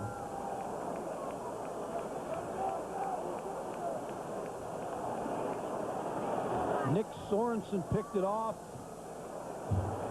Virginia Tech in pretty good situation. Watch Corey Moore. He's going to go down inside. He's going to go inside. Bradley's going to come outside.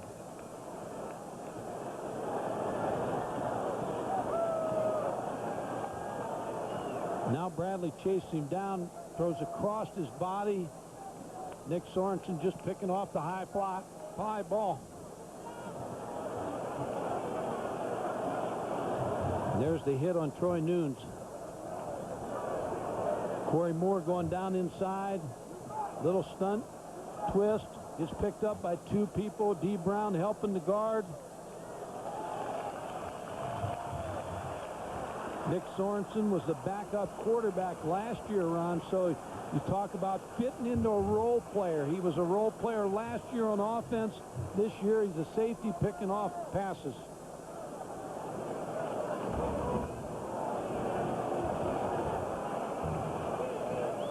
Shane Graham.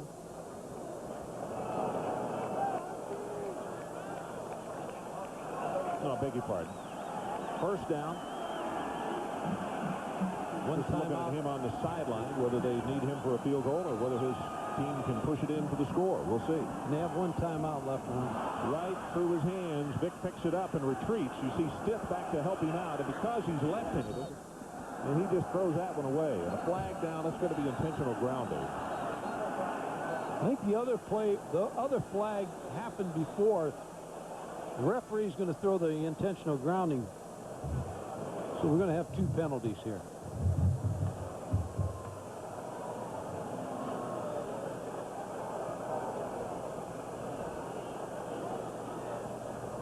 About the Red Sox, Ron. Curse of the Bambino. There are 2 penalties on the play. Personal foul on the defense. Intentional grounding on the offense. Penalties cancel. Repeat first down. Ron, you always tell your players, don't hit the second time. Will Allen, defensive back, colliding with the receiver. He slaps at him. Watch him. Now there's the punch. Second punch, you always get caught. Then there's a 3rd and a 4th. So Will Allen with not a smart play at all. Chicken fighting out there.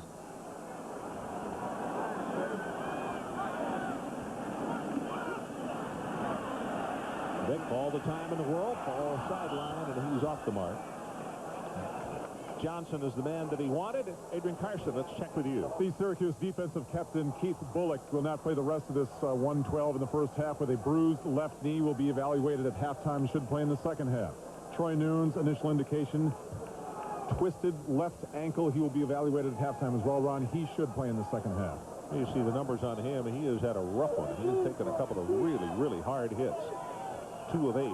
112 left until halftime with the Hokies on top 28-0. Quarterback draw. 30. And down to the 26. Not enough for the first down. Pettijohn tripped him up. You talked about this in the open with 59 seconds to go here in the half. They need more seats here. With Michael Vick being the quarterback, they're going to sell a lot more season tickets here. They roll the pocket. Got a man, throws it complete at the 15-yard line to Parham. It'll be first and goal, Virginia Tech, and we have 41 seconds showing on the clock. Again, Ron, I think you're seeing a defense that's been on the field a long time here for Syracuse with an offense that can't get anything going. Virginia Tech calls a timeout. 41 ticks left on the clock until halftime. So we'll take a commercial break. 28-0. They're not done. They're trying to make it a 35-0 halftime lead.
Some of the band members trying to move up to their position for their halftime show, but the team on the field says, hey, we still got a show going right here with 41 seconds left as Bullock has returned to the lineup. The Syracuse coach is thinking, cannot take a chance. We've got to have our best on the field. We can't give up a 35-0 lead in the first half.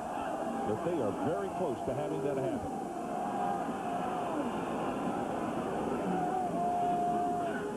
Vick, short drop in the shotgun. Boy, he had Stith open and just overthrew him, and it was Bullock who had the cover. But that's one where he needed to put a little bit of air under it and was unable to do it. Needed to loft it a little bit and let Chiron Stith make the catch. No timeouts for Virginia Tech. Bullock returns. Looks a little gimpy there as Stith got behind him, but they couldn't throw over Bullock, who's 6'3". So only 4 seconds used on that play. 37 ticks left on the clock. And no timeouts left for the Hokies here in the first half. Second to go, low pass from center this time, and as they roll the pocket for the end zone, it is knocked away in a nice defensive play by Bird. He's had a good first half, Ron. He started off knocking balls away, and he's kept it up. David Bird, a senior corner against Ricky Hall. Bad snap, ball bounced. Michael Vick picked it up. There's the great play by David Bird.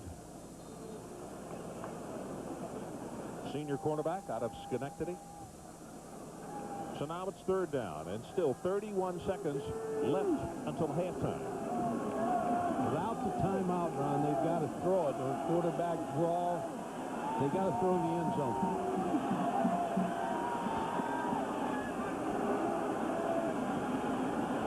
Goes to the left side, incomplete. Intended receiver was Andre Davis. They'll take the field goal. Well, I mentioned Shane Graham just a moment ago. Outstanding place kicker, senior from Dublin, Virginia. And he will come on and try to make it 31-0 at halftime. 55 of 77 over his career. His longest 53. That was against Clemson a couple of years ago. And this attempt right here from the near hash mark at 25 yards.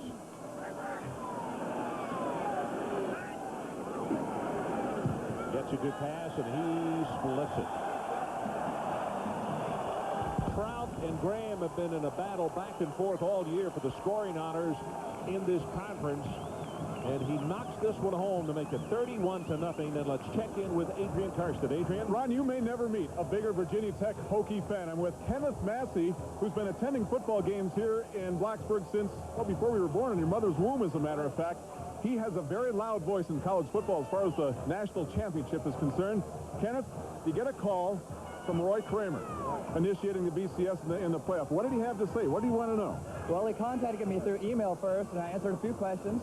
Then a couple of days later, he phoned me, and I was able to discuss how my ratings worked and what my role would be with the BCS if they selected me. I want to know about your budget, your headquarters. What does the place look like where you crank out this information? Well, I do all this from my apartment here in Blacksburg. I just have a PC set up, and that's where I crunch all my numbers. All right, now, how much emphasis do you put on strength of schedule? Well, each team's rating is determined relative to the teams it's played against. So it's, in effect, it goes opponents, and infinitely many times backwards. Infinitely impossible to understand if you're still using a Royal Manual typewriter in my case. So in theory, if Virginia Tech wins tonight, they could go as high as number 2 in the nation. Is that correct? Well, depending on what Florida State or Nebraska does, maybe even number 1. It's hard to say right now. Ron, take a look at the poll. There's the situation. Sometimes it's what he doesn't consider, like night games, whether game is played on turf or on natural grass or weather, things like that. Okay, guys. Nice report, Adrian. Mr. Massey in the Massey poll. Ball picked up and shy of the 25-yard line by Rodney Wells. We'll take one more look at the poll. What have we gone to? Nebraska, Florida State, Michigan, K-State, Virginia Tech, number 5. And then on down, Michigan, Penn State, Georgia Tech, Marshall, and Syracuse. Marshall, number 9 in the country. Yeah, everybody has a lot of opinions.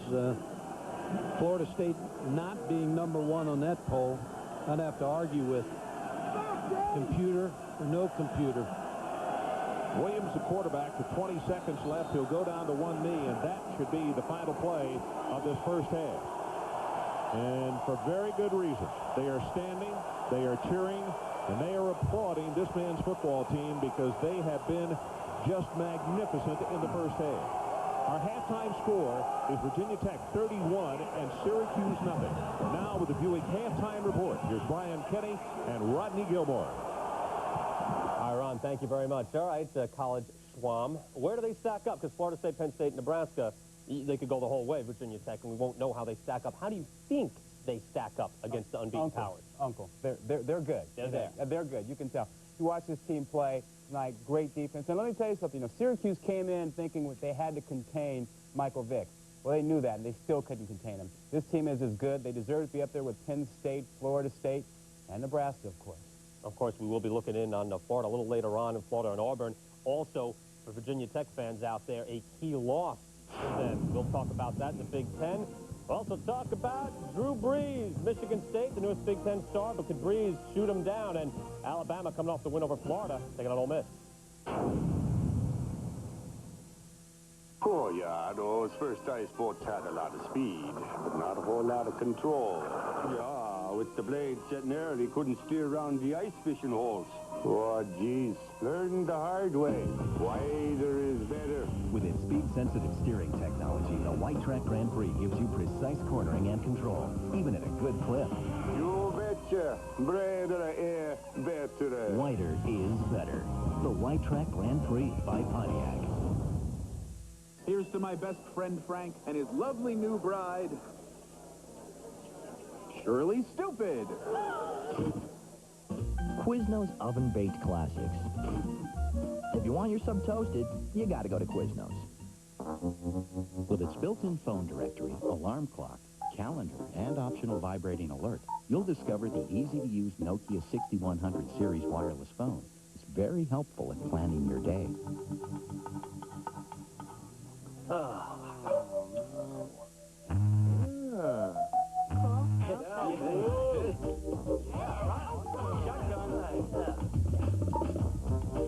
Nokia. Connecting people. The soup's on at Quiznos. 4 great soups every day. Creamy broccoli cheese, old-fashioned chicken noodle, chunky Boston clam chowder, or hearty chili. A cup's just 99 cents with any toasted sub.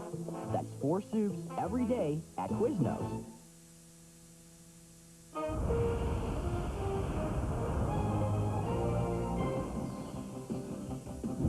This halftime report is presented by Buick and your local Buick dealer.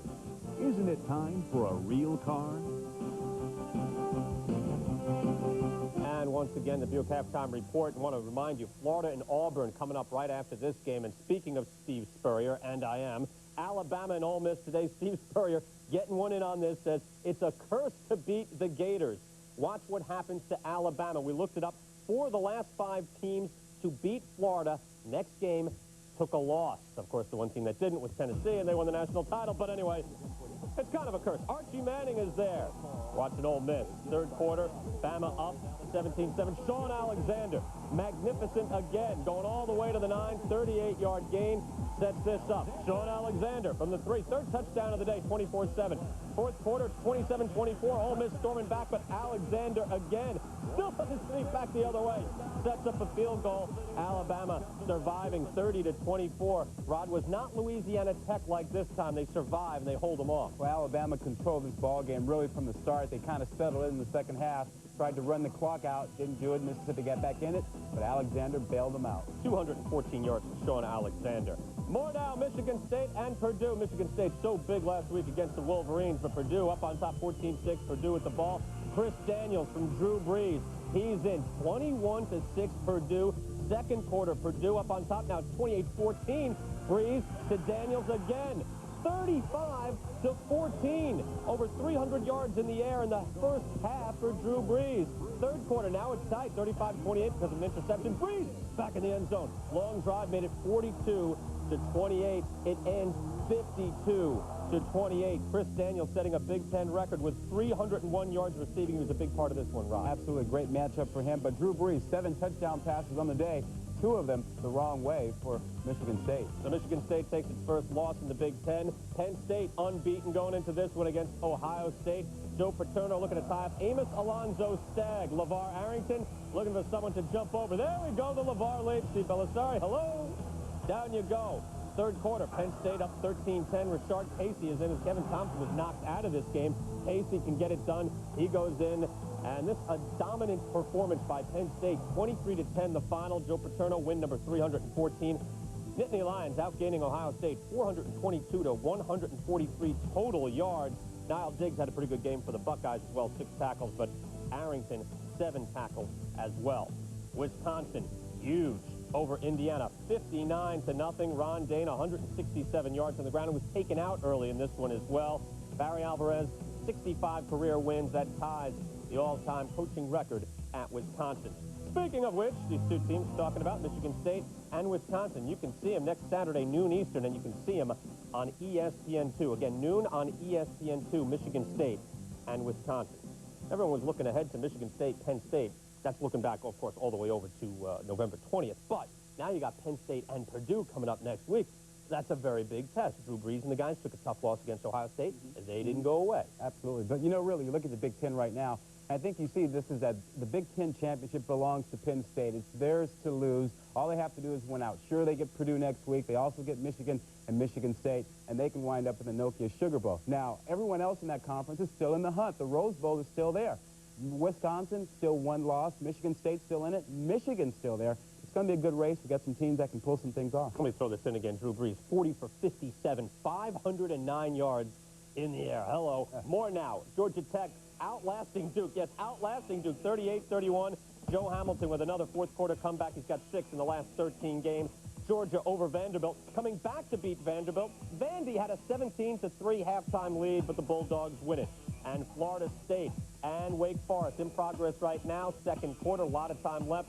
Seminoles up on top. It's 9-3. Taking a break here on the Buick Halftime Report. It's all Hokies. We'll be back. Much more coming up. There comes a point when one more word will ruin the story. When one more step will spoil the dance. When one more flower will crowd the arrangement. There comes a point when anything more is simply more. Park Avenue by Buick. Tasteful, elegant, refined. And right now, get the new Park Avenue with these two very attractive features. It's luxury, pure and simple. The World Wide Web. 40 million sites. 800 million pages. 60 billion words.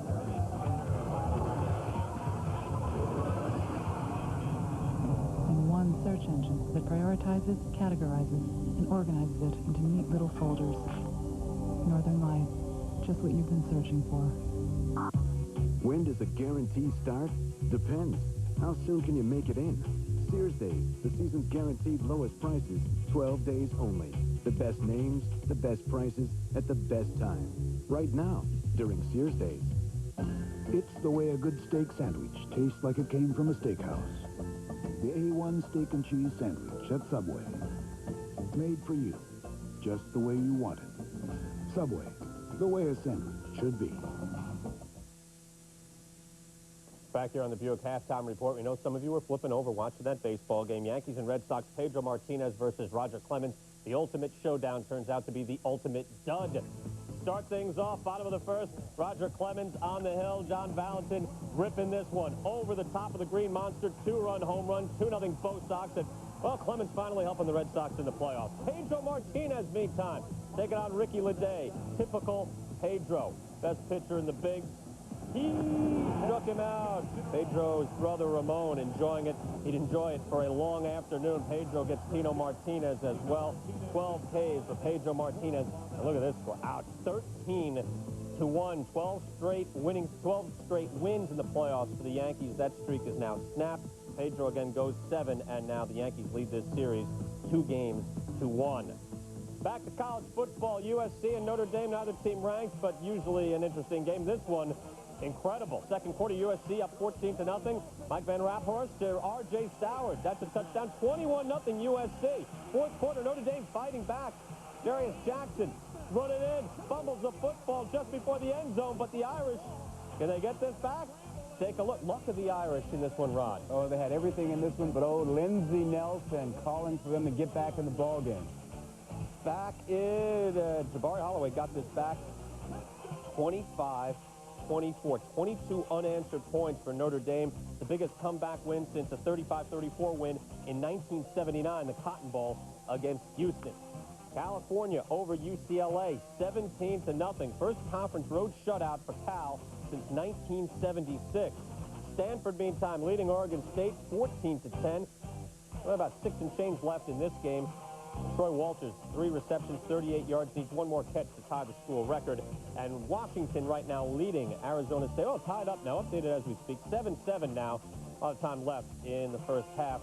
Ryan Keeley and J.R. Redmond both playing in this one. Both are banged up in this one.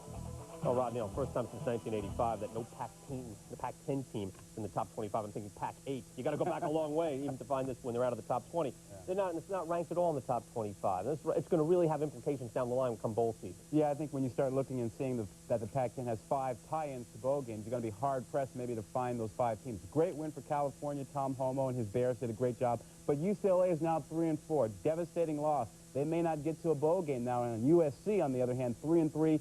They have 12 games. They've got to win 7 games to get to a bowl game. Now we're talking about things back east meantime here. Virginia Tech all-powerful against Syracuse. And we're going back to Blacksburg where Corso is king. The game day crew has more. We come back after this.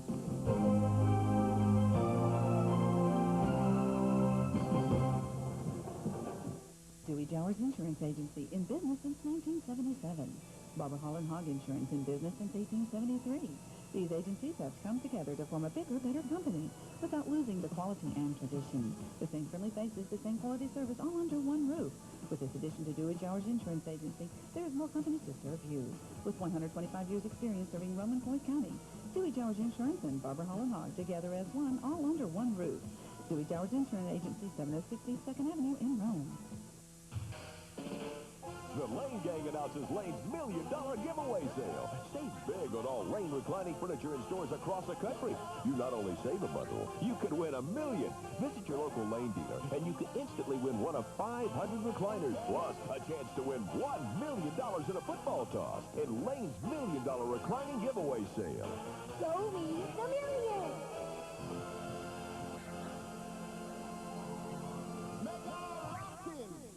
How many games is The Buick Halftime Report continues from homecoming in Blacksburg. You realize in recent years, Hokies have lost to Temple and Miami of Ohio in homecoming. There is no such embarrassment on this evening. Welcome back. The folks behind me here are chanting Sugar Bowl. That's, of course, the site of the national championship game. Hokies making a statement with all the pollsters watching and all those VCS computers wired in, doing what they have to do.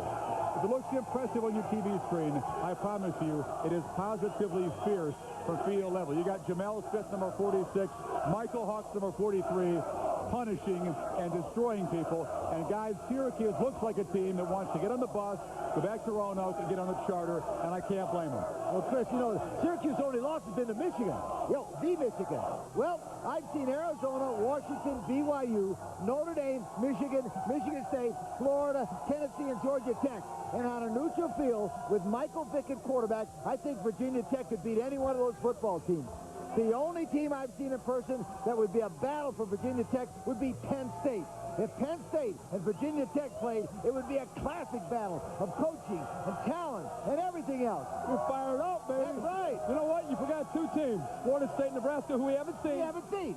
Well, Thank you very much. I know. Thank you very much. Let's not forget those teams. All right. And I can promise you, college football is not as easy as Michael Vick makes it look. This kid is unbelievable. We saw him a few weeks ago. He keeps getting better and better. Outstanding quickness, quick release. But his poise, that's the thing that I think separates him at this point. For a guy that's only played 12 quarters coming into tonight's game, unbelievable how flawless he's been and how he's executed the offense. And the defense allowed Syracuse 1 first down, 34 total yards. Gotta do better. We talked about Penn State. You know, Ohio State's John Cooper sounds like a genius. He was right. His Buckeyes were no match for Penn State. That score was misleading. It was thorough domination. When they don't coach and play conservatively, they are a dominant team, especially on defense. They are very, very tough. You know, Penn State struggled this year. People forget they blocked the field goal to beat Pitt. They had a last-second touchdown to beat Miami. But when they tee it up for a big game, they run, they throw, they kick, they coach.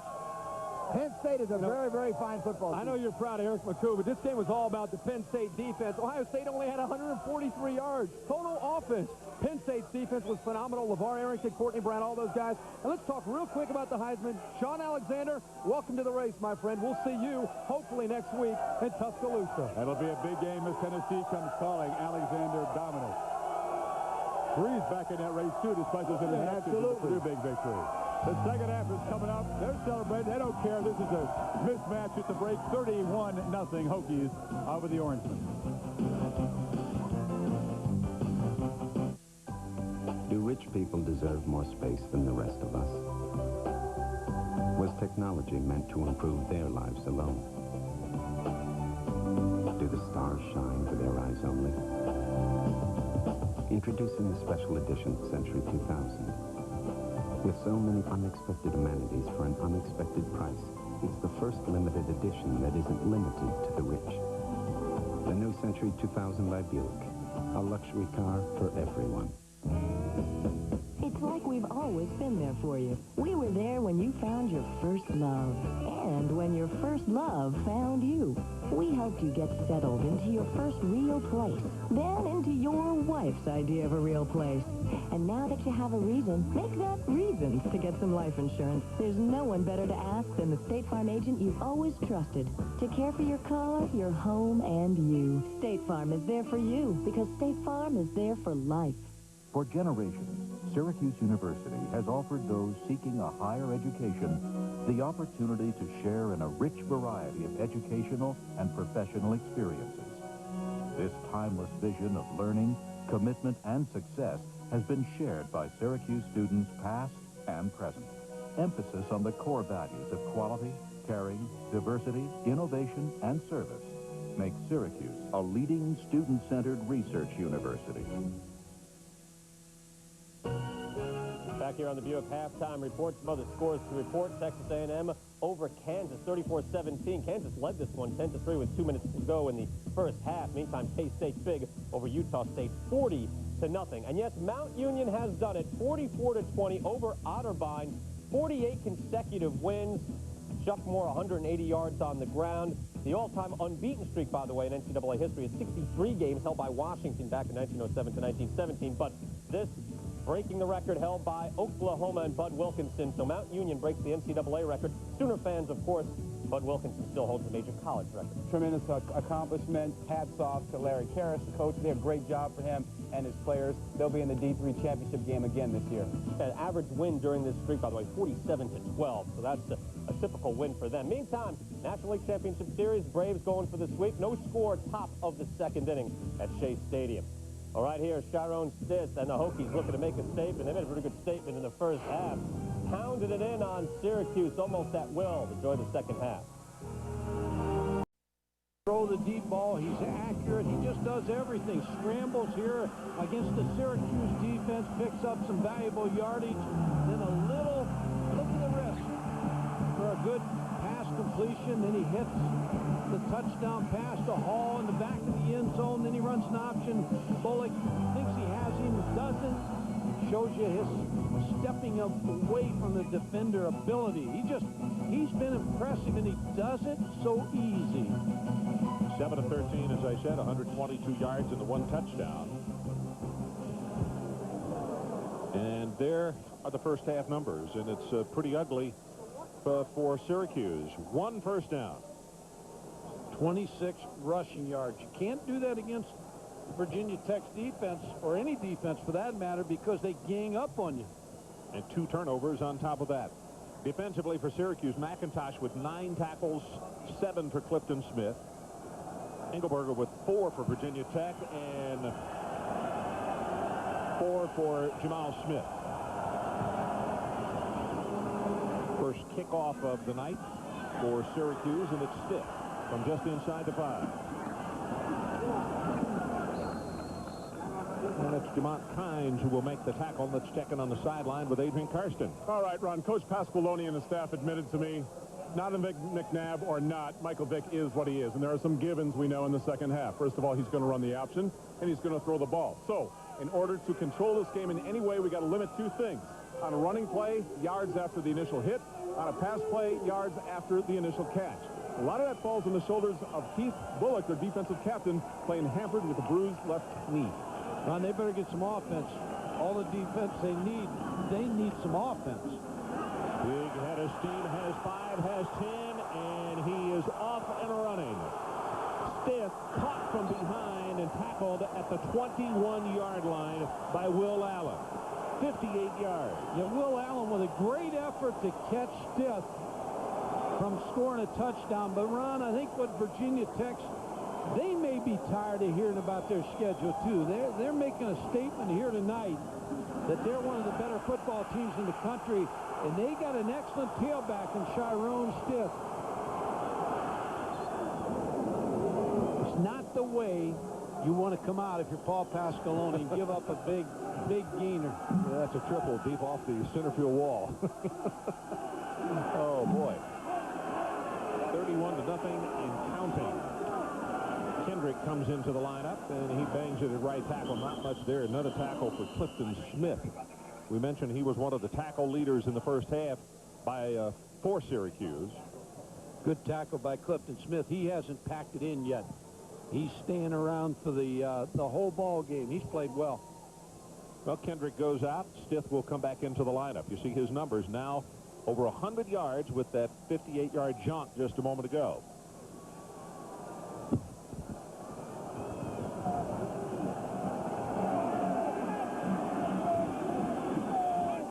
Vick from the shotgun. Pumps it once, now under pressure, and that one is tipped by Bullock right in the middle. I think they had a screen on to Chiron Stith. It was covered by Donald Dinkins. Did a good job, and he got some injuries on the field, and he just threw the ball away. Greenwood is down, and as you can see, the trainer has come on. Vick is going to have to come off the field because they've come out to check him over. And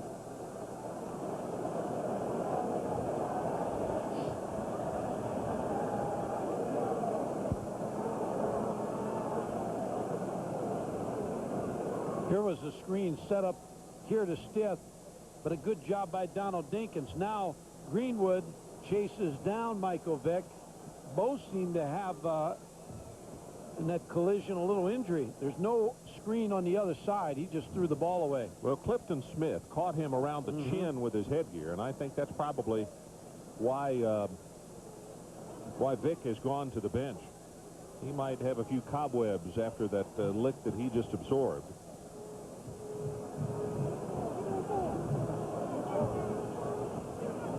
I think what Virginia Tech's coaches are asking is that Vick was not hurt, and he shouldn't have to come off the field. But the official's not going to agree with that. They're going to make Dave Meyer come in for one play. Well, what's happening also over on the sideline, Damasi, who is the new center, we've documented it several times tonight, he is a new center. Dave Meyer comes in at quarterback. He has not played a great deal, although he had to play when the injury occurred to Vick early on in the season. So, new center, new quarterback, and they had several snaps right there in front of the bench to make sure that they don't lose an exchange early. You're looking at might be the player of the game here, Steve Damasi. He's done very well. He needs to get back in the huddle here, but he's had a good first half. 13 walk-ons starting at center tonight. It's got to be a give to Stith here, Ron. Or Ferguson, just whoever's back. Get Michael Vick back in the ball game. Third down and 9, and the pitch goes back to Stith, and he is collared. I'll tell you what, Clifton Smith, if he has not garnered some attention tonight, he certainly should have. He is playing with a reckless abandon, and as Mike said, where some other folks might have their head down a little bit, trailing 31-0, this kid's motor is still going full speed.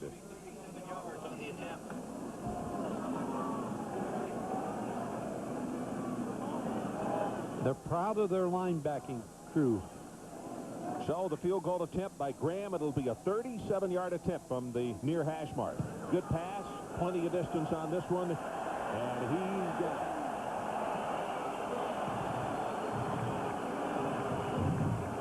So there is a commercial timeout, 34-0. The Hokies of Virginia Tech will be right back. Which Sports Center do you watch? Mornings, evenings, late nights, only on ESPN.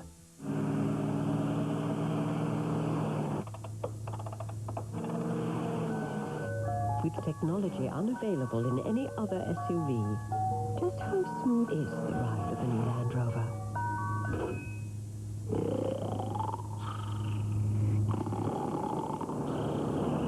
The new Land Rover. Technology you'll be comfortable with. Your Land Rover retailer has something else you'll be comfortable with. Great lease rates on a Discovery. I like to think of myself as an innovator who started a company, Dell Computer, around an idea that everybody should be doing business directly with one another, one-to-one, with no barriers. To me, that's the power of the internet. We'd like to show you how to empower your business in ways you've never imagined. I'm Michael Dell, and it's our reason for being. Be direct. Dell. Dell servers use Intel Pentium 3 processors.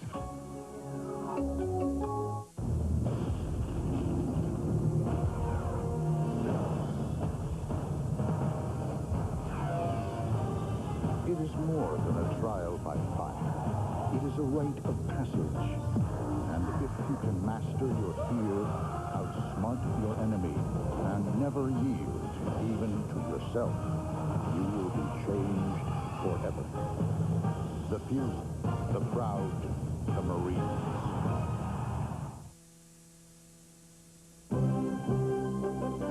ESPN's presentation of primetime college football is brought to you by the 1999 Land Rover Discovery Series 2. And by Visa. It's everywhere you want to be.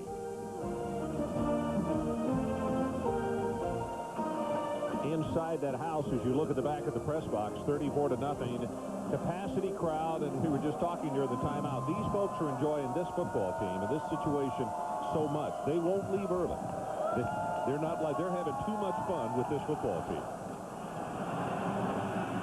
His kick is going to go out of bounds, and they will scrimmage from the 35. Second time tonight that has happened. As you look at the Bullock on the sideline, Well, Bud Foster's defense for Virginia Tech has been opportune tonight. Started with Anthony Midget making a hit on Quentin Spotwood. May have had the face mask. Corey Berg picks it up. Then Midget with another big hit. Then Ike Charlton lays out Pat Woodcock. Then they stop the fullback, Kyle Johnson, no place to go. Jamel Smith, the linebacker, steps up and hits the tailback. They've been all over this Syracuse offense. They're hitting everything in white jerseys. Anything that moves. Corey Moore, you got a good look at him. He's with pressure. They got him down, though, and the run by Williams. Going to take off. It's Engelberger after him, and he goes over the top, and a flag is down as Bird will wind up with a stop. Coming back. Going to be holding against Syracuse. Corey Bowen against Corey Moore. Corey Moore is so fast, Ron, out of his stance. It's just very difficult. Corey Moore coming in. Just lays on top of him. Jeff Pilon.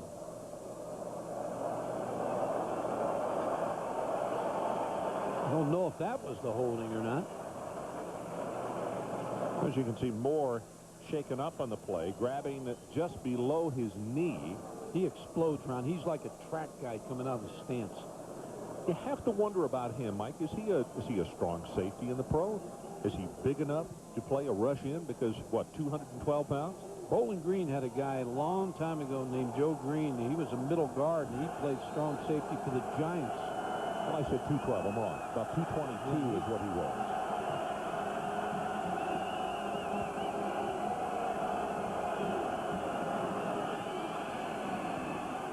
D. Brown, and he's going to wiggle his way out across the 30-yard line. Adrian Karsten, what do you have for us? Well, as Corey Moore runs right back into the game only after one play out, he took this silent but violent approach this week, Ron, along with John Engelberger. They don't like the media much, very honestly. They were all set to speak to us one-on-one yesterday afternoon and said, no, too much pressure this week. We closed practice.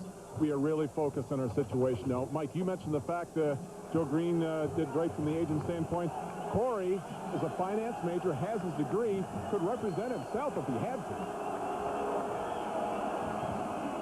Okay, Adrian, 2nd and 15 pressure, and here comes Carl Bradley. Carl says, hey, I want a piece of the action. I want some publicity. Corey Bird also coming to help his teammate.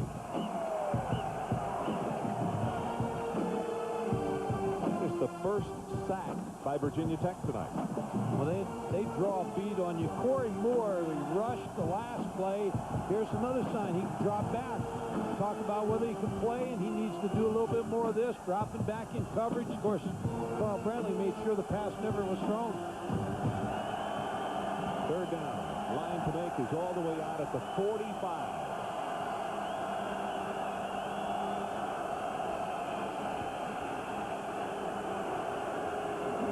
Williams. And he just throws this one away. He did have Woodcock in the vicinity, so there's no marker for grounding. And it'll be a situation for Schaefer to punt. Ron, here's one of the negative points of playing two quarterbacks. The positive point is they keep raising the bar. Negative point is when you play a defense like the wide tackle 6, you split time in practice, too. You don't get enough looks at the defense. Mike Schaefer waits for the snap. He stands back at the 10-yard line. Hall is the deep man for Virginia Tech.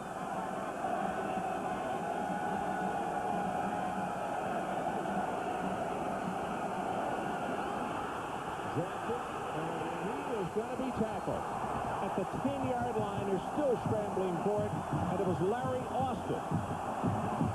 Ron, they were jumpy from the start. Syracuse.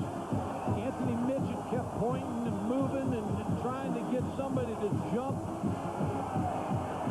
Larry Austin got in there very rapidly, talking to Mike Schaefer over on the sideline.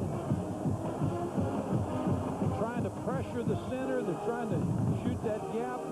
Good snap. He just took his eye off. He didn't handle it. Just took his eye off of it. Well, you know what? Those rushes wear on a punter because they keep pressuring you. So it is 1st and goal. Michael Vick goes under center, and the ball at the 9-yard line. And bouncing off is Hawkins. And Cullen Hawkins will be tackled by Bullock. Maybe a half-yard loss of the play. Also, Dinkins came up to make contact. Tell you who made that play? Oh, Eric Downing. They didn't get any movement on number 90. He stood him up, and Jared Ferguson ran in right to his blocker because Eric Downing was right there.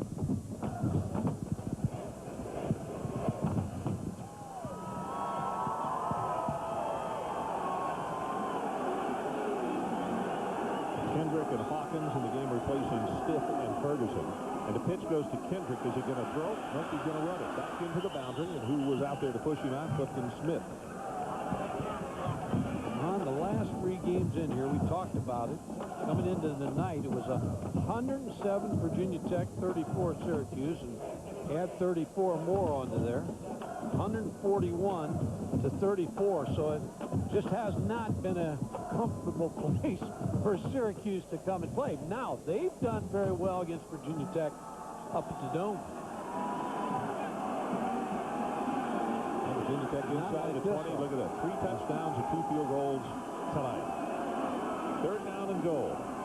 Option play. The pitch goes back to Kendrick. Gets a block, and he will score. Hopkins with a great block.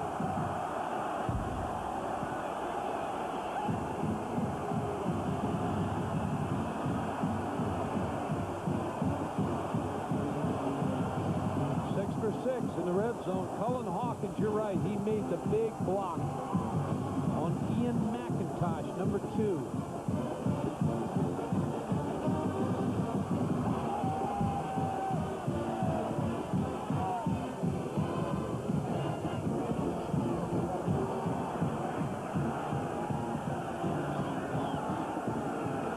Graham with the extra point, he's got it.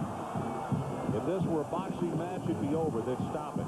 10:08 left in the 3rd, and our new score, the Hokies of Virginia Tech 41 and Syracuse nothing.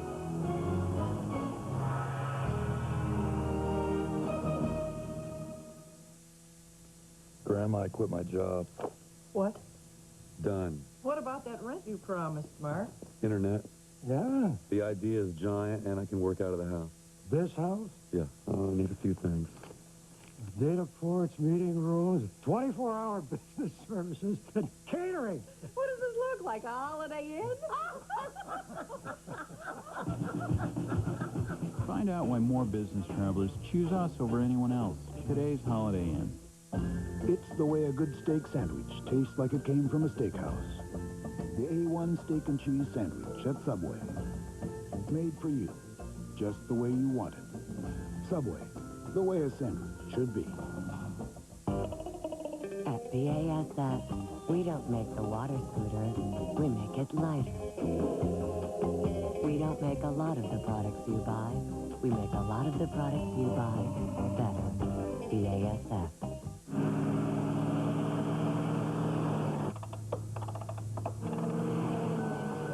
With technology unavailable in any other SUV, just how smooth is the ride of the new Land Rover?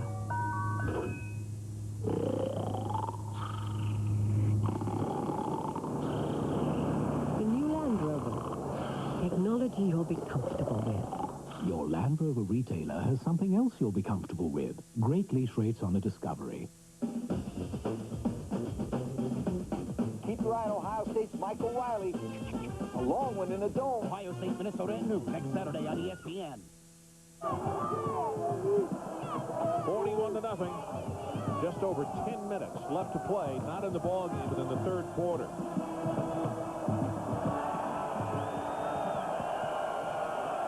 So the Giant lobby begins. They're about to go 6-0.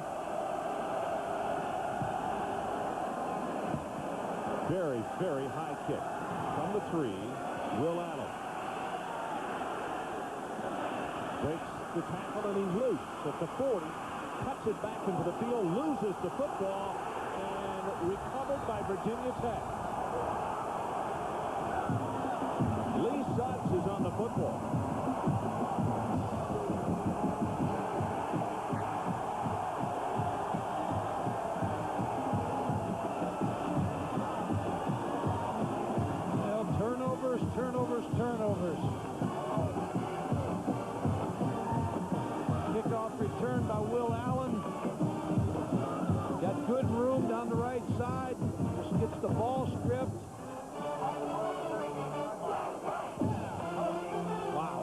good return all the way past the 50-yard line. Fumble the ball. Virginia Tech gets it. And your defense is back on the field again. This has gone beyond a nightmare now. Big opening up the middle. Has 5, has 10. Now here comes down a flag. That's going to be holding. It was thrown to the referee back behind the line of scrimmage. And he'll bring it back for a hold. Late flag. Now, how about, again, the offensive line for Virginia Tech has just handled this front. Ron, you talked about it at the beginning of the ball game. There are a lot of people that think this is Syracuse's best defense. And they're being put in a paper shredder tonight.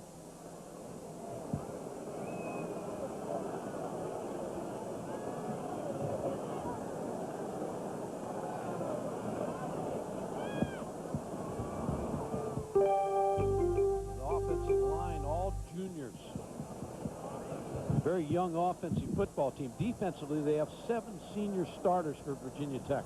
Actually, the only one, Mike, who is a senior is not playing. It's Keith Short, who normally is the starter. They think he's a pro player at the center spot. He's hurt, missing this ball game.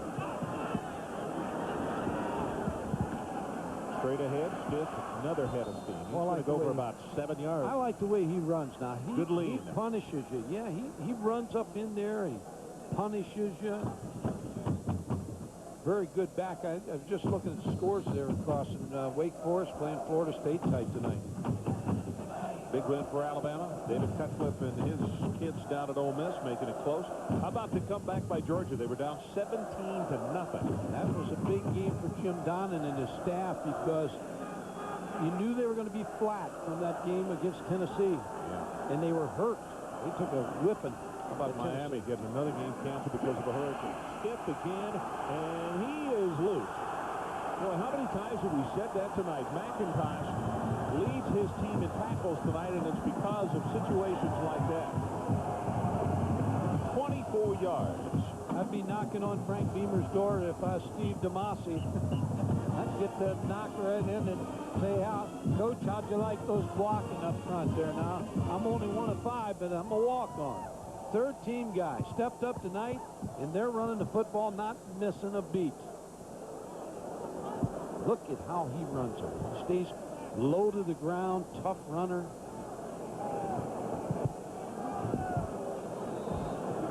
There was a sideline warning against Virginia Tech. That was the only reason for the hold up for a moment as the official went over and gave him a first warning.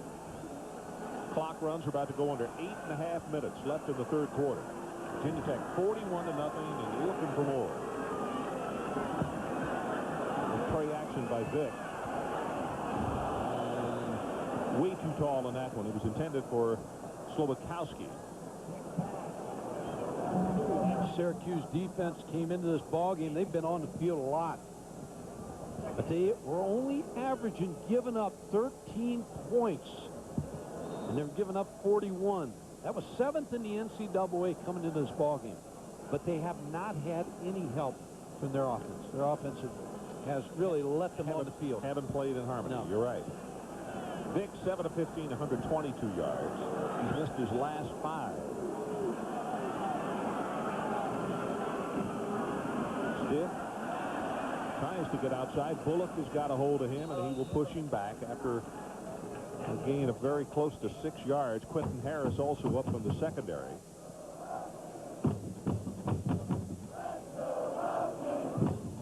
This is the first place, Ron, that game day has gone where Lee Corso was welcome. He picked Virginia Tech at the beginning of the year to play in the championship. He's hiding underneath that awning. In Corso we trust. It's the only time I've ever seen that. Smith spinning off a tackler at the 38-yard line, and Quentin Harris again, and he's not going to have the first down. It's going to be a 4th down situation on the near sideline. Coach Beamer with the decision to make. No, they might as well go for it here. No, they're going to kick. You know, play the percentages and try to pin Syracuse down unless they fake this. Don't want to give field position to Syracuse, even though you're Head 41-0. Want to keep making them work. Jimmy Kibble. Take a delay here, Ron.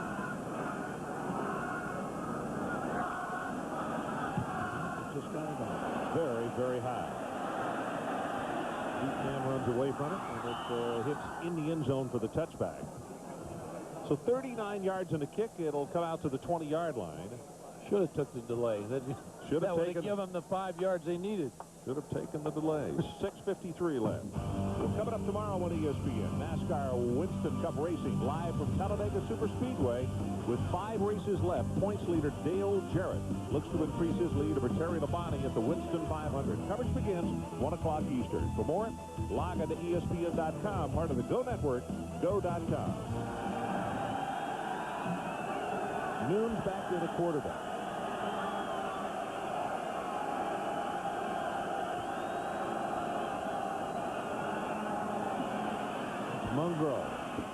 Mungo with a gain of very close to 10 yards in the play at left tackle behind Banowitz and O'Donnell. Bud Foster, the defensive coordinator, played the outside linebacker position at Murray State. Same position, same defense he's teaching right here. He's done a nice job. Steve Spurrier, supposedly, they were interested in Bud as the defensive coordinator in Florida, but he decided to stay here with Frank Beamer. Well, he came here with him. As you said, 13 years he's been here with the head coach. Mungo, 3 carries for 34 yards. He is about the only bright light on the offensive side of the ball for Syracuse, as he'll pick up the first down. That's the second first down of the night. I was going to say, they have moved. The changemen have been in cement when Syracuse has the ball. They haven't moved. It's their second first down. In 39 minutes. Yeah, but I don't care who the offense is tonight. Virginia Tech defensively playing lights out.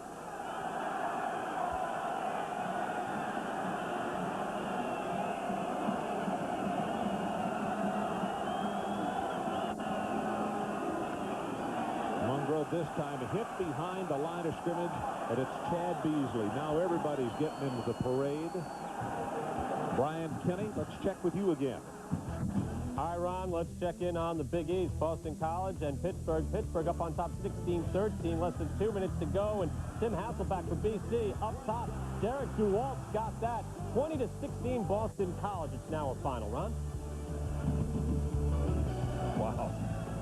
So Boston College at 5-1 now. Temple, their only loss. Hasselback was hurt in the ball game last week. Actually came out of the locker room with his arm in a sling. Didn't look like it on that play. Noon's back to throw. Looking, still looking, and he's looked too long as he's going to take it back the other direction.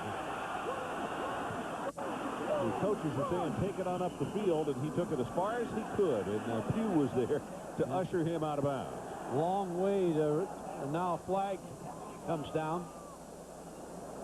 Long way to run for 2 yards. 2 quarterback system for Syracuse tonight. Either one of them. They've both been ineffective. Personal foul against Syracuse. There's the statistics, Ron. When you look at the 3 completions they've had tonight, throwing the football for 8 yards. Not a highlight tape that you want to show passing the football. Under duress for the entire game.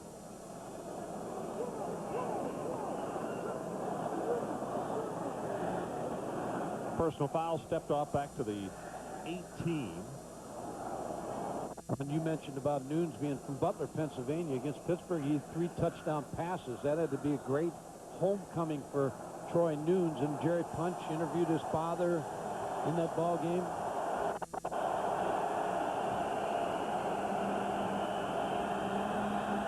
Third down and forever. And they're going to pin their ears back and go get Troy Nunes here.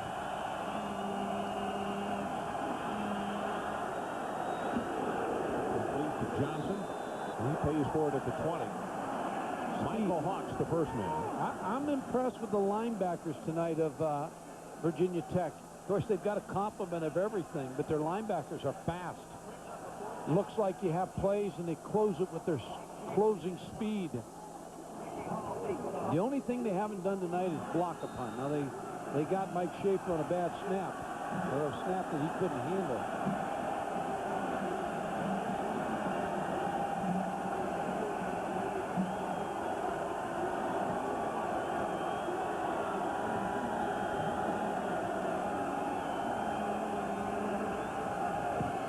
Got on a knee to secure that one, and he messed up the kick.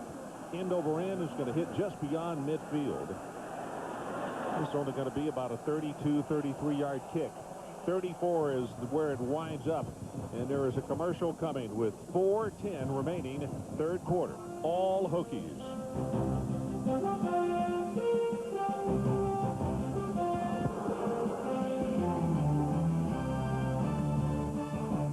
Wednesday, October 20th at 10 a.m., Dempsey Auction Company will offer 160 acres and building tracts. Property of Berry Farm selling for the division among heirs in Rome and Floyd County. All utilities available. Joins the Rome High School property, close to the intersection of Veterans Memorial Highway and North 53. Location, infrastructure, and topography perfect elements for residential development. Also selling properties on Iron Street, Boland Road, and Tolbert Street. For more information, contact Russell Rogers at 1-800-DEMPSEY or visit our website. A buyer's premium will be charged at this auction. Ever felt like a car salesman got your goat? The Cheryl Salmon Auto Superstore is a different kind of car dealership. And what makes us different? All vehicles sold at Cheryl Salmon have a 30-day, 1,000-mile warranty. We offer competitive bank financing and on-the-spot leasing. We've been in the same convenient location for over 30 years, and of course, we have one of the largest car selections in town. The Cheryl Salmon Auto Superstore is the one-stop shop for all your automotive needs. Stop by and see us. It's the PGA Fall Finish on ESPN. The top hitters on the PGA Tour tee it up in the desert at the Las Vegas Invitational. Coverage continues tomorrow at 5 on ESPN. Unlike most cheerleaders, I follow the sports that I cheer for. And that's why I read ESPN, the magazine. ESPN, the magazine, is the magazine for sports nuts, like me.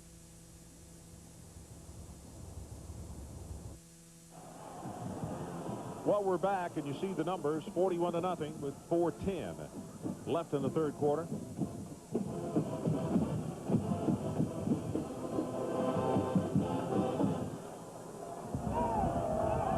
This crowd is having a gay old time now. It's homecoming. Everybody's come back here to see the Hokies play. They have been out here all day long and making noise and cheering. And tonight during this game, Frank Beamer's ball club has given them a lot to cheer about. Straight ahead, Kendrick, and he will take it across midfield to the 48. Clifton Smith has just made his 11th tackle of the ball game. Ron, you know what they remind me of, Virginia Tech? Like a basketball team like UCLA, they used to press you all the time in fast break, Kentucky, or Las Vegas when Tark was there. That the style of the game was to press you and run and make you play 4 quarters with speed all the time, and that's what they do in football.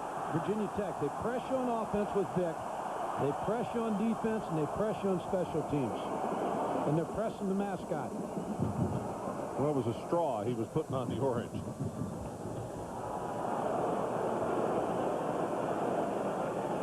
The mascot's not even safe here. And let's check in with Adrian Karsten. In response to what Mike said earlier on, Ron, about how much of a statement is this for Virginia Tech, well, for the players, they want to take it in a very low-key fashion. They didn't even mention the word Syracuse this week. To them, it was just Game 6, in which we play Team 6, in Week 6, when we come back for Miami and the Hurricanes. Maybe they'll have better athletes, but it will be Week 9 against Team 9 and game number 9. This is a group that carries an old beat-up lunch pail around with them, Ron. That's their signature. That's the way they want to. They don't even want to mention the phrase national championship. Let it show up on the banners. Let people make the comparisons to Donovan McNabb, but the lunch pail guys are just going to get the job done up front. That's their attitude. Well, the guy you were just looking at on the sideline, yesterday he was very accommodating as far as visiting about the team, but Frank's not one that looks for spotlight or big talk. They're going to get pressed against Miami. Now, there's a lot of season left, but Miami's going to press them now. I don't think there's any question about that. Kendrick, in fact, he's close to the first down, but he's not going to have it. Miami's one of those situations where they may have 3 losses, but tell me anyone in that top 10 group that would like to play them. No. Right now or anytime. Dangerous. Kelly's getting better at quarterback. They got speed on defense, and they have a game breaker of their own in Santana Moss, who's now with Warwick out down at Florida State, may be every bit as good as any receiver in the country. 3rd down and 1 as we're about to go under 3 minutes left in the 3rd quarter. Vick, and straight ahead, this will be Hawkins. Hawkins will have the 1st down. And it'll move the chains. Clock continues to run, and let's take a look at the USA ESPN poll. Here's my one question, and not to kindle that fire again about a multiple team playoff. You see those top 2 teams up there? Penn State was 1 play from being beaten by Miami. They got 3 losses. Florida State was 2 plays away.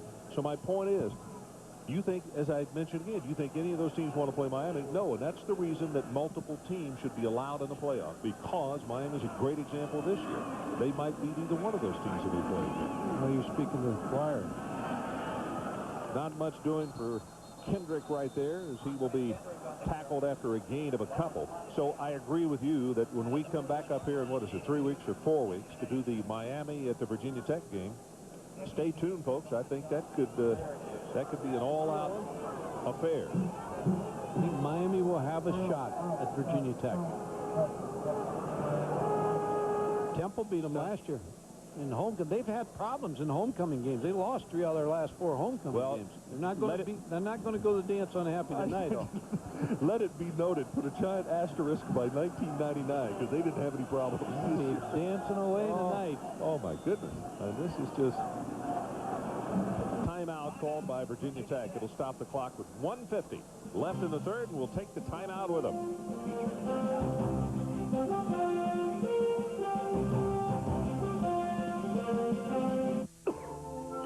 Oh, that's awful cold. Poor baby. He'll be up all night.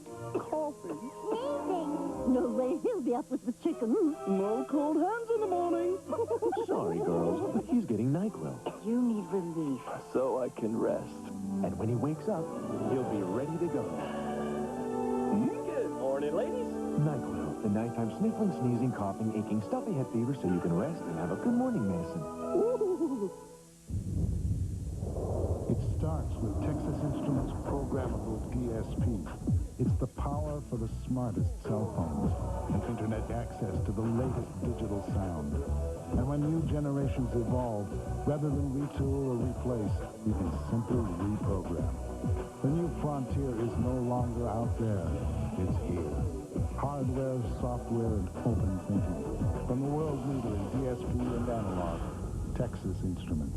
Tonight, we had the perfect meal for us. The Olive Garden's never-ending pasta bowl. You pick any of their special pastas, and you get all the free refills you want, plus all the salad and breadsticks for $6.95. Good thing I was born hungry.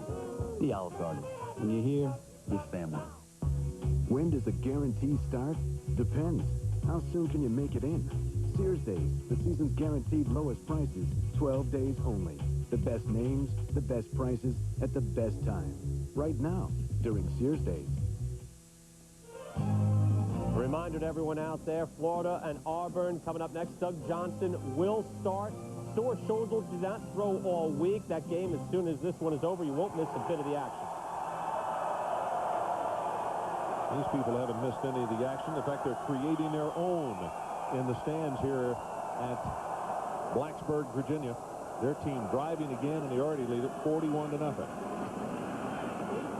Play action by Vick. Got incomplete at the 28, and that's Emmett Johnson. Good for 13. Ron, they've run this play successfully all night. The little counter action. Michael Vick comes to the left side, which he feels comfortable coming out this way. Throwing to his left. Emmett Johnson's coming all the way from the flanker position. You see him come into your screen.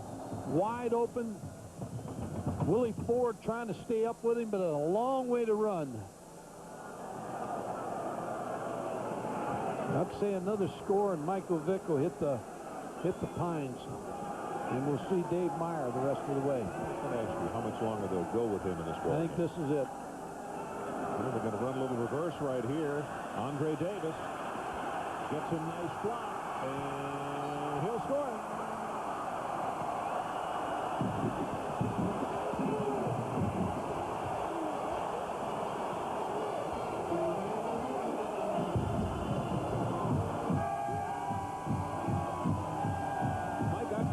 At the replay, guess who threw a nice block? Vic. I'd say Michael Vick. He's done everything else tonight.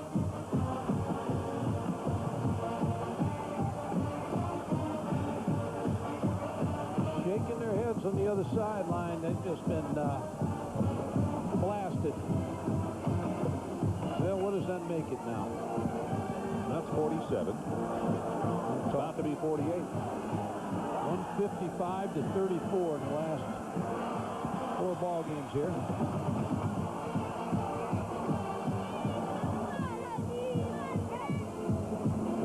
Andre Davis, speedster. Michael Vick with a block. Another nice block. Lair. By Lambeau, too. And Andre Davis in the end zone.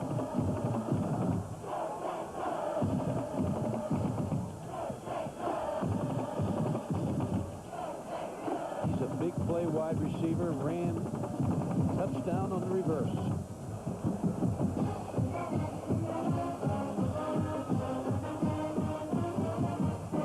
Adrian Carson with 134 left in this third quarter. What do you have for us? Ron, another story about another quarterback sensation, a young man who plays at North Carolina, or did until a couple of weeks ago. Anyway, Ronald Curry, who now is hurt his Achilles tendon and won't play anymore this year. Well, he and Michael Vick played in the same conference here in Virginia, and Michael says the best thing that could have happened to him in his last year, the redshirt season, was to watch Ronald Curry in some inconsistency. He wishes nothing bad on Ronald Curry, but he was kind of in his shadow, very honestly, in high school.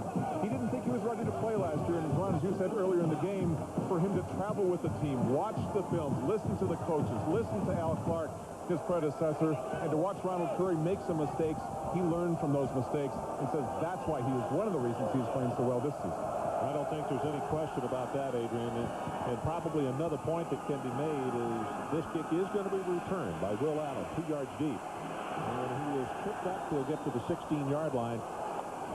And let's check with Brian Kenny. Iron go to the Mountain West. 4-1 BYU taking on New Mexico. Kevin Federick. 5 yards away, easy pickings for him. Brissa Alamua with the touchdown grab there. BYU up 21-0. Ron? Okay, 21-0. I'll complete the point that I was making. And one of the differences in the situation, and I'm not blind, I'm not taking a shot at anybody's staff, but Michael Vick has played under a much more structured situation. Ad-lib has not been the name of his game, where Ronald Curry was allowed to have athletic ability do a lot for him. I think that's made a difference. Well, I don't know if I agree with you, because a lot of times it depends who you got playing around you too. A lot of things for North Carolina, they were hit heavy by graduation, and Davenport played quarterback, and then Curry came in and played a little bit, and then all of a sudden they lost a lot of the players, and then so he's done a lot on his own. This guy now, Michael Vick, all of a sudden, Ron, you put him in a quarterback and you give him stiff, you give him a very good offensive line, you give him Andre Davis, a wide receiver that can run by everybody, Ricky Hall. So he's got a pretty good supporting cast in a defense that's giving him good field position. Second down, Utah pass, or shuttle pass, whichever you want to call it. This is D. Brown. D into the secondary at the 35, and a good tackle. 18 yards on the play is Larry Austin. Submarined him and took him down. Cactus Jack Curtis was the one that started the shovel pass up the West Coast. What'd you say, shovel pass? Or Utah pass. Utah pass, yeah. He was the coach of Utah. And Cactus Jack. Yeah, the Utah pass has gotten a couple of quarterbacks hurt this year. In fact, the Auburn quarterback, whether he Ben Laird, yeah, he got hurt on that very play. Quick out pass that was gathered in by Woodcock. Well, you can just see the frustration on this on the faces of the Syracuse players. There's just nothing going right. That'll be the last play of this third quarter. They have now stopped it. As you see Meyer on the sideline, loosening up, and Dave, the junior from Ramsey, New Jersey, will get an opportunity to play the fourth quarter. Yeah, I would say Michael Vick, we've seen the last of him.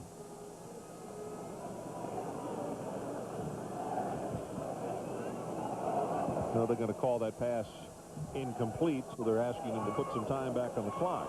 They put some batteries in that microphone.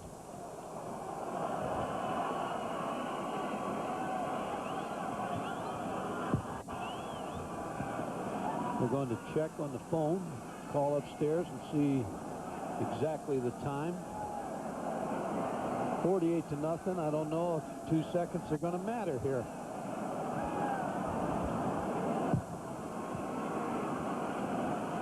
I've been involved in some games. I wish they'd let the clock go. I started to say, Paul probably wouldn't argue with you.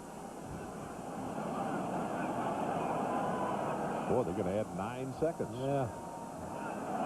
That's when it gets worse. When they add time, you're getting beat 48-0.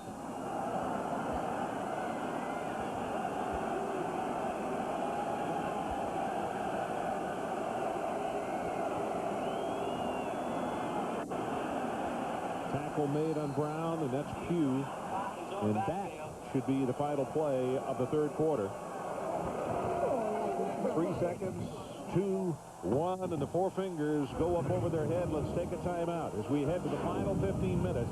It is the Hokies of Virginia Tech 48 and Syracuse nothing.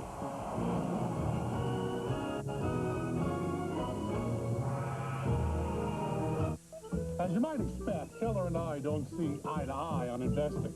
I like to avoid risk. Keller's a little more daring. We do, however, share the same new way to trade online. Introducing Power Street by Fidelity, the first site with trading tools customized by Lycos to fit your life, your goals, your unique way of doing things. Look, the market's up. Or, in your case, down. Power Street Online Trading. Call or visit Fidelity.com to open an account.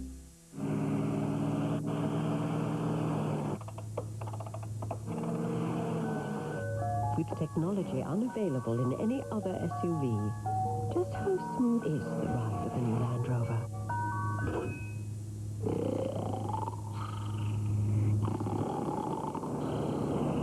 The new Land Rover. Technology you'll be comfortable with. Your Land Rover retailer has something else you'll be comfortable with. Great lease rates on a Discovery. Looking for something different from the same old, same old? Your search is over. Because we've got 2 incredible toaster sandwiches right here at Sonic. Our new buffalo chicken covered with tangy buffalo wing sauce, or our bacon cheeseburger smothered with hickory sauce, bacon, and smoked cheddar on big Texas toast. Both made fresh just for you. For a one-of-a-kind flavor like this, you know where to come. Sonic America's driving. For an extra kick, try our cheddar peppers this month for only 99 cents. So, sir, I think that I could be a real asset to your company.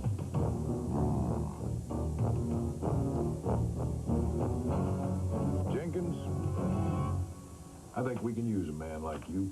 Thank you. Oh, thank you. For about the price of an ordinary hotel, Residence Inn offers you a living room, too, just in case you need one. Residence Inn by Marriott. Room to relax, room to work, room to breathe. I'm Buzz, and I'm Shirley Bozzolini. And that's Shirley. We're people. We switched the autos to State Farm because I was tired of punching numbers. We dialed a 1-800 number, hit an asterisk, hit a pound sign, and never did know who we were talking to. They don't have to hit a pound sign to talk to me. When I need to call my agent at State Farm, he knows who I am, and I know who he is. I can talk to Gary like a friend. I even insure their golf carts. Like a good neighbor, State Farm is there.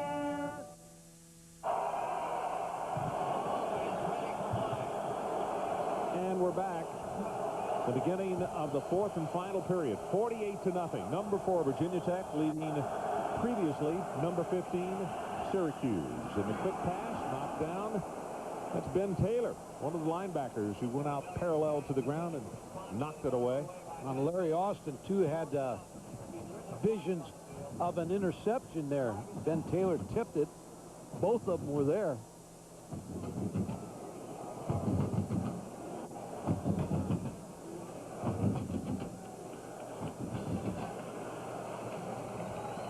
Well, they have an illegal receiver downfield. It is declined, and Emeen Schaefer is on to punt. Reminding you, coming up next for the SEC, it's the 6th-ranked Florida Gators taking on the Auburn Tigers. And in fact, we'll get you down there for the opening kickoff, which should happen at about 11 minutes after 9 o'clock.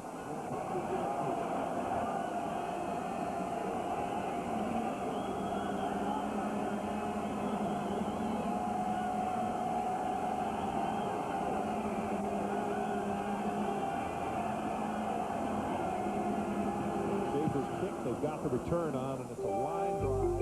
And it's going to be taken by Hall, and he's hit immediately. Tackled at the 28 by Woodcock.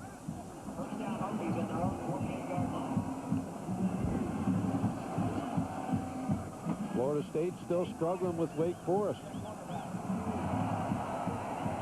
Well, how about McCoo today? He's been looking for hard. consistency with the running game, and all of a sudden, poof, there he is. Duke played hard, pushed Georgia Tech. They have improved as the year's gone on, haven't they? Lee Suggs is in at running back, number 22. And he gets the handoff, and Lee gets a rude greeting to the ball game as he is slammed down behind the line of scrimmage. That's Bullock, the middle linebacker. Yeah, Keith Bullock playing hard. He wants to make everybody pay now. Been on the field a long time tonight. Number 33 steps inside and tackle. And Winsick. Back up tackle. Yeah. Tomasi still in there? Yes, he is. Number 61. You got to remember, still working. Yeah, that's right. Unless they take Lair from left guard, and I'm sure they're trying to get him a little rest. Neapoli is in at left guard. And again, Suggs hit behind the line of scrimmage. Clifton Smith, who has really been outstanding in the ball game. Nice job by Steve Tomasi on Eric Downing there, number 90.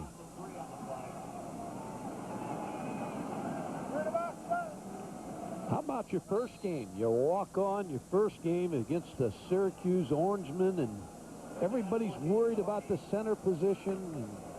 And you're the guy, Ron. You got to step up and do it. The man of the hour. He'll be big at the homecoming dance tonight, Steve Tomasi.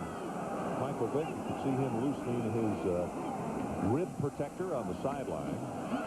Suggs breaks it open. Has 5, has 10, and close to the first down, but not quite enough. We're going to say 3 yards shy. Will Allen tripped him up. Of course, at the length of this game, homecoming dance will be a short dance.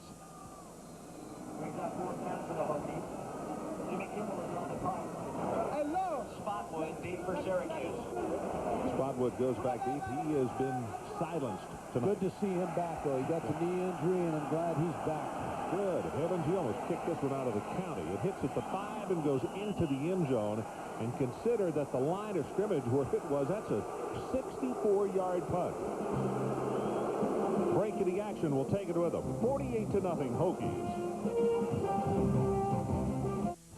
NFL Tonight, Tuesday through Saturday on ESPN2. This is our art. We sculpt in metal, paint in G-forces, compose in millimeters.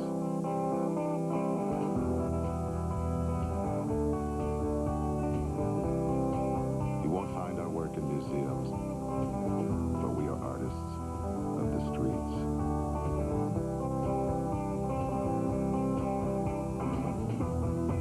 Our art places form in harmony with function, invigorates heart and mind, moves body and soul. Cars are our passion. Engineering is our art.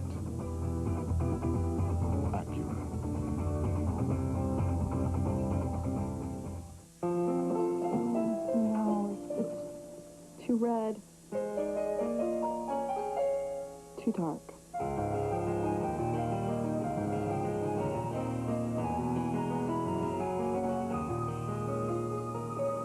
This is gonna be perfect. You can get enough orange and blue to last a season at Lucas Paints in Denver, but bring your Visa card, because they don't take American Express. Visa is everywhere NFL fans want to be. ESPN's presentation of primetime college football is brought to you by Acura. Cars are our passion. Engineering is our art. And by State Farm Insurance. Like a good neighbor, State Farm is there. Welcome back. 12:51 remaining, and it's 48-0. Virginia Tech.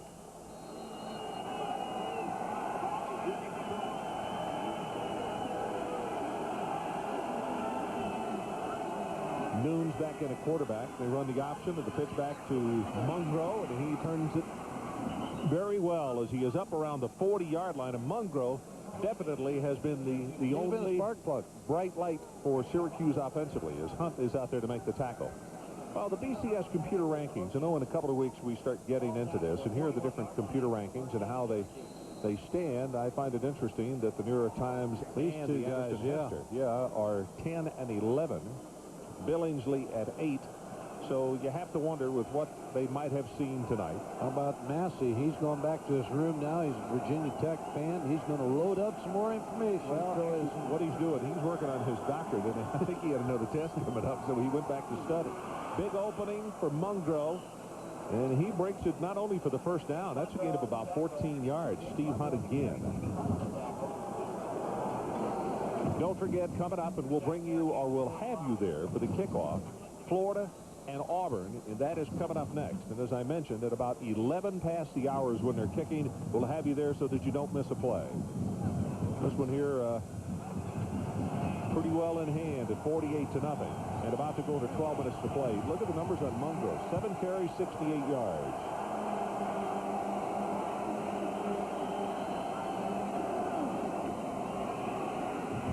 Around this time. All the backup defensive players in for Virginia Tech.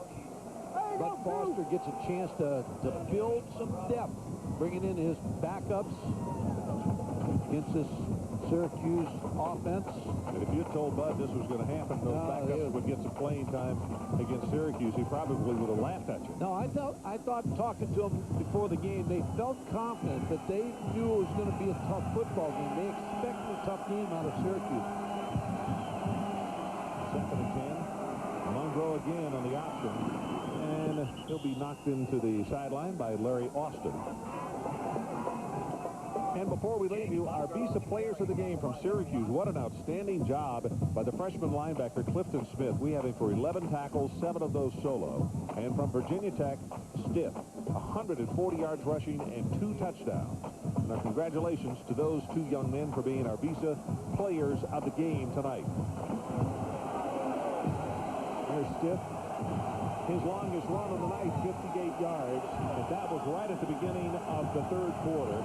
And really sent a message that Virginia Tech was going to say, this one's not over. We're going to keep pouring the coal to the fire. 3rd down and 2, movement everywhere, and the ball is knocked loose. O'Donnell, I think, came out of his stance, number 67. That's the kind of night it's been for Syracuse. Usually a team that doesn't make a lot of mistakes.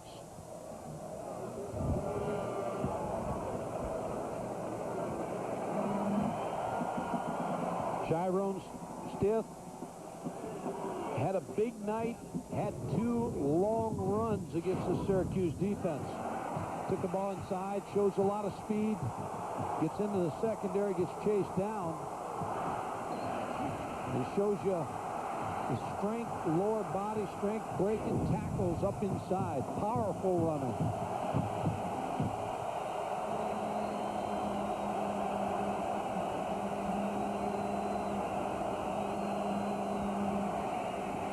Ball is tipped. It's alive. Incomplete.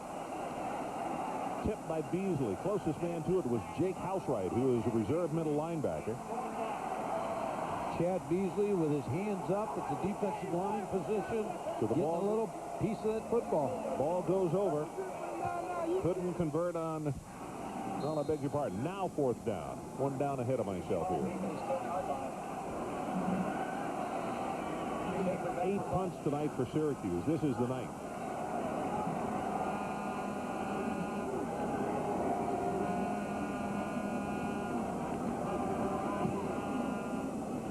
Little pooch kick. It was caught on the run. No fair catch signal for it. The 15 by Ricky Hall.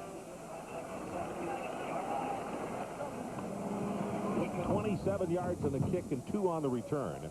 Don't forget, coming up in just a few moments, Florida, number 6 in the nation, down on the plains against Auburn. Auburn's been banged up a little bit, too. Clifton Robinson, Keith Evans. I think they're going to play, but have practiced sparingly this week. And Laird, the word is only by emergency would they play him, right? Suggs again in the ballgame at running back, number 22. He'll get the handoff, and he got the defensive player just as soon as he got the handoff. Bullock again. Yeah, Bullock shot the gap, and Troy Taylor's supposed to play tonight for Florida. He's coming back. There was some question whether Doug Johnson was going to be the quarterback or Jesse Palmer was going to have to see action, but I think they're trying to redshirt Jesse Palmer. They'd like to keep him out of action. Bullock, by the way, just made that tackle. He's got 13 on the... Yeah, he's played well, Ron. He really has. Missed a couple tackles early, but he's played hard.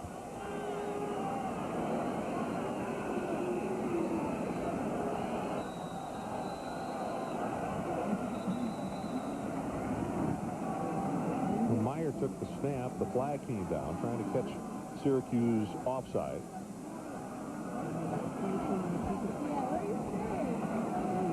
Did.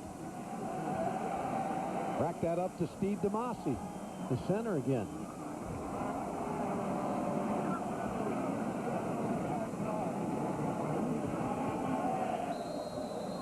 Remember, the clock goes back in.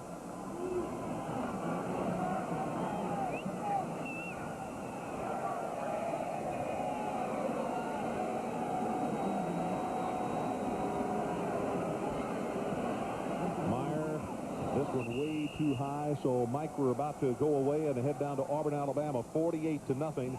I know you were impressed. The number 4 ranking for Virginia Tech, and they have held up. So, without a doubt, 48-0. Now let's head to Auburn. Here is Steve Levy and Todd Christensen, along with Holly Rowe, down in Auburn, Alabama, for the Gators and the Tigers.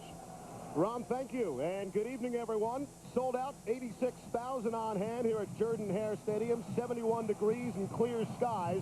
And, Todd, there was some speculation that Doug Johnson, the starting quarterback for Florida, would not play. But we hear all he's got is a tired shoulder, and he'll be filling the air with football. No doubt. Inquiring minds want to know. That's how rumors get started. He doesn't practice on Thursday, and everybody makes a big issue of it.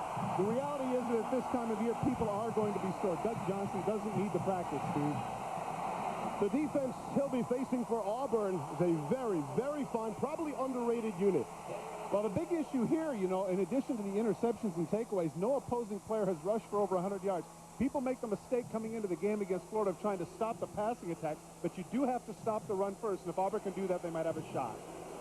The head coach for Auburn is Tommy Tuberville. He feels very strongly this team is 2 plays away from being 5-1 instead of 3-3. Terrific recruiter, an outstanding coach. He's going to do a great job here at Auburn. And, of course, on the other side, you've got the man known as Steve Superior. But I got to tell you what, like him or hate him, you got to give him his due.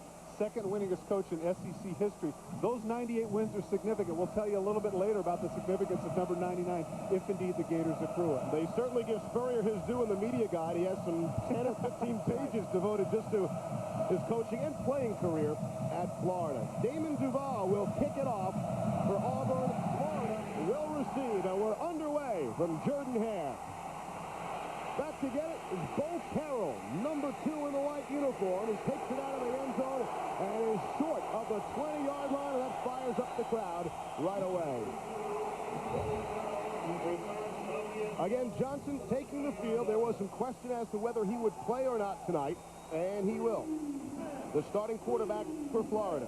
Anybody that is at the helm of this offense has to be outstanding because of all the decisions that have to be made. And, of course, the pressure that Steve Spurrier puts on his quarterbacks. They will operate on 1st and 10. They do spot the football at the 20. We'll give you the starters after the next play. Robert Gillespie and Rob Roberts in the backfield behind Doug Johnson. And Johnson on first down will test that college shoulder, and he had pressure from the backside, and incomplete pass. The Florida offense, we look at the backfield. Robert Gillespie filled in very capably for the injured starter at tailback, Ernest Graham. The wide receiver, Darrell Jackson, he's arguably their second-best wide receiver. Ahead of him is Travis Taylor. Got a bad ankle sprain, but we expect to see him tonight. And up front, it's an outstanding bunch, a veteran bunch, except for the freshman, Mike Pearson, who they're already calling Baby Boselli. That's their NFL star Tony. We'll see about that. Here's Johnson on 2nd and 10, throwing under heavy pressure again, and incomplete, and a flag flies. Doug Johnson is pleading his case, and he's got a beat. And now the official is doing the right thing, going to the field judge. He was trying to get it to his fullback. He was trying to throw to the fullback, Rob Roberts, and he did. He was able to get it right at his feet. But the official didn't see that, and I'm not sure he's going to give him the break, or maybe he is going to wave it off. He hasn't looked in Roberts' direction too often. He only has one catch.